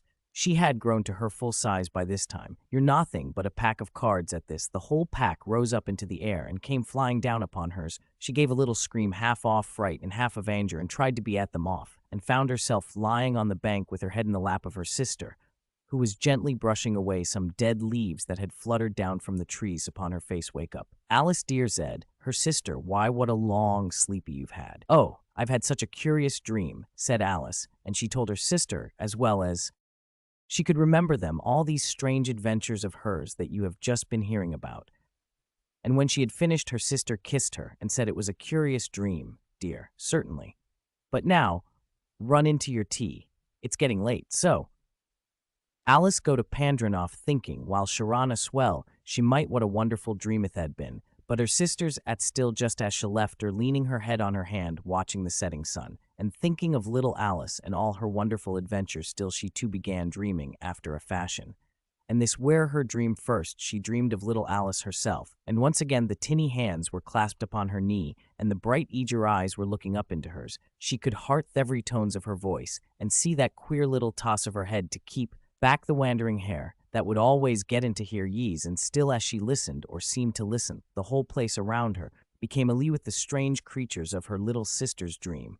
The long grass rustled at their feet as the white rabbit, hurried by the frightened mouse, splashed his way through the neighboring pool. She could hear the rattle of the teacup, as the March Hare and his friends shared their never-ending meal, and the shrill voice of the queen, ordering off her unfortunate guests to execution once more. The pig baby was sneezing on the duck. Hess sneezed while plates and dishes crashed around it. Once more the shriek of the griffin, the squeaking of the lizard's late pencil, and the choking of the suppressed guinea pigs filled the air, mixed up with the distant sobs of the miserable mock turtles. So she sat on with closed eyes, and half believed herself in Wonderland, though she knew she had but to in them again, and all would change to dull reality. The grass would be only rustling in the wind, and the pool rippling to the waving of the reeds. The rattling teacups would change to tinkling sheep bells, and the queen shesh shrill cries to the voice of the shepherd boy, and the sneeze of the baby, and the shriek of the griffin, and all the other queer noises would change, as she knew, to the confused clamor of the busy farmyard, while the lowing of the cattle in the distance would take the place of the mock turtle's heavy sobs. Lastly, she pictured to herself how the same little sister of hers would in the after time be herself a grown woman, and how she would keep through all her riper years the simple and loving heart of her childhood, and how she would gather about her other little children, and make their eyes bright and eager with many a strange tale, perhaps even with the dream of Wonderland of long ago, and how she would feel with all their simple sorrows, and find a pleasure in all their simple joys, remembering her own child life and the happy summer days. In-depth analysis of Alice in Wonderland by Lewis Carroll. Alice in Wonderland by Lewis Carroll is more than a whimsical children's story. It is a rich tapestry woven with complex themes that invite deep philosophical exploration. Central to the narrative are themes of identity, the fluidity of reality, and the absurdity of societal norms, all of which challenge the reader's understanding of logic, language, and authority. Themes of identity and the fluidity of reality. The theme of identity is prominent throughout Alice's journey. From the outset, Alice experiences profound shifts in her sense of self, both physically and psychologically. Her constant changes in size symbolize the instability of identity, how it can be shaped by external forces, yet remains deeply personal. Alice's repeated questioning of who she is, who in the world am I, reflects an existential struggle, one that speaks to the fluid nature of identity, especially during the transition from childhood to adulthood. This fluidity extends to the reality Alice inhabits, a world where logic is subverted and the boundaries between the possible and impossible blur. Wonderland's nonsensical rules create a disorienting environment where the normal laws of physics and reason do not apply. This setting challenges not only Alice's understanding of the world, but also the reader's, inviting reflection on the nature of reality itself. Is reality fixed, or is it as malleable as Wonderland suggests? Carroll uses this ambiguity to explore the limits of human perception and the subjective nature of experience. The absurdity of societal norms and authority. Carroll's narrative is also a satirical commentary on the absurdity of societal norms and the arbitrary nature of authority. The characters Alice encounters, the Queen of Hearts, the Mad Hatter, the Cheshire Cat, represent figures of authority that are either tyrannical, nonsensical, or elusive. The Queen's obsession with execution and the Mad Hatter's nonsensical tea party mock the rigid and often absurd rules governing Victorian society. By immersing Alice in situations where logic and social conventions are turned upside down, Carroll critiques the unquestioning obedience to authority and the rigid structures of the adult world. Alice, representing the innocent and questioning child, frequently challenges these absurdities, yet often finds herself powerless against the illogical dictates of Wonderland. This dynamic raises questions about the validity of societal rules and the tension between individual autonomy and external control. Philosophical and psychological implications. On a deeper level, Alice in Wonderland can be seen as a reflection on the psychological journey from childhood to adulthood. The disorienting experiences Alice undergoes mirror the confusion and anxiety of growing up. Her struggle to make sense of a world that defies logic can be interpreted as a metaphor for the loss of childhood innocence and the confrontation with the complexities of adult life. Philosophically, the story engages with themes of existentialism and absurdism. Alice's journey through a world devoid of clear meaning or purpose parallels the human search for meaning in an indifferent universe. The nonsensical nature of Wonderland forces both Alice and the reader to confront the arbitrary nature of the rules that govern life, echoing existentialist ideas about the inherent absurdity of existence. Conclusion. Alice in Wonderland is a work that transcends its surface-level narrative to explore profound themes of identity, reality, and societal norms. Carroll's use of nonsensical elements is not merely playful. It serves as a tool to question and critique the structures of logic, language, and authority. By engaging with these themes, the story offers insights into the psychological and philosophical challenges of navigating a world that often appears as bewildering and chaotic as Wonderland itself. In doing so, Carroll's tale remains relevant, resonating with readers as a timeless exploration of the human condition.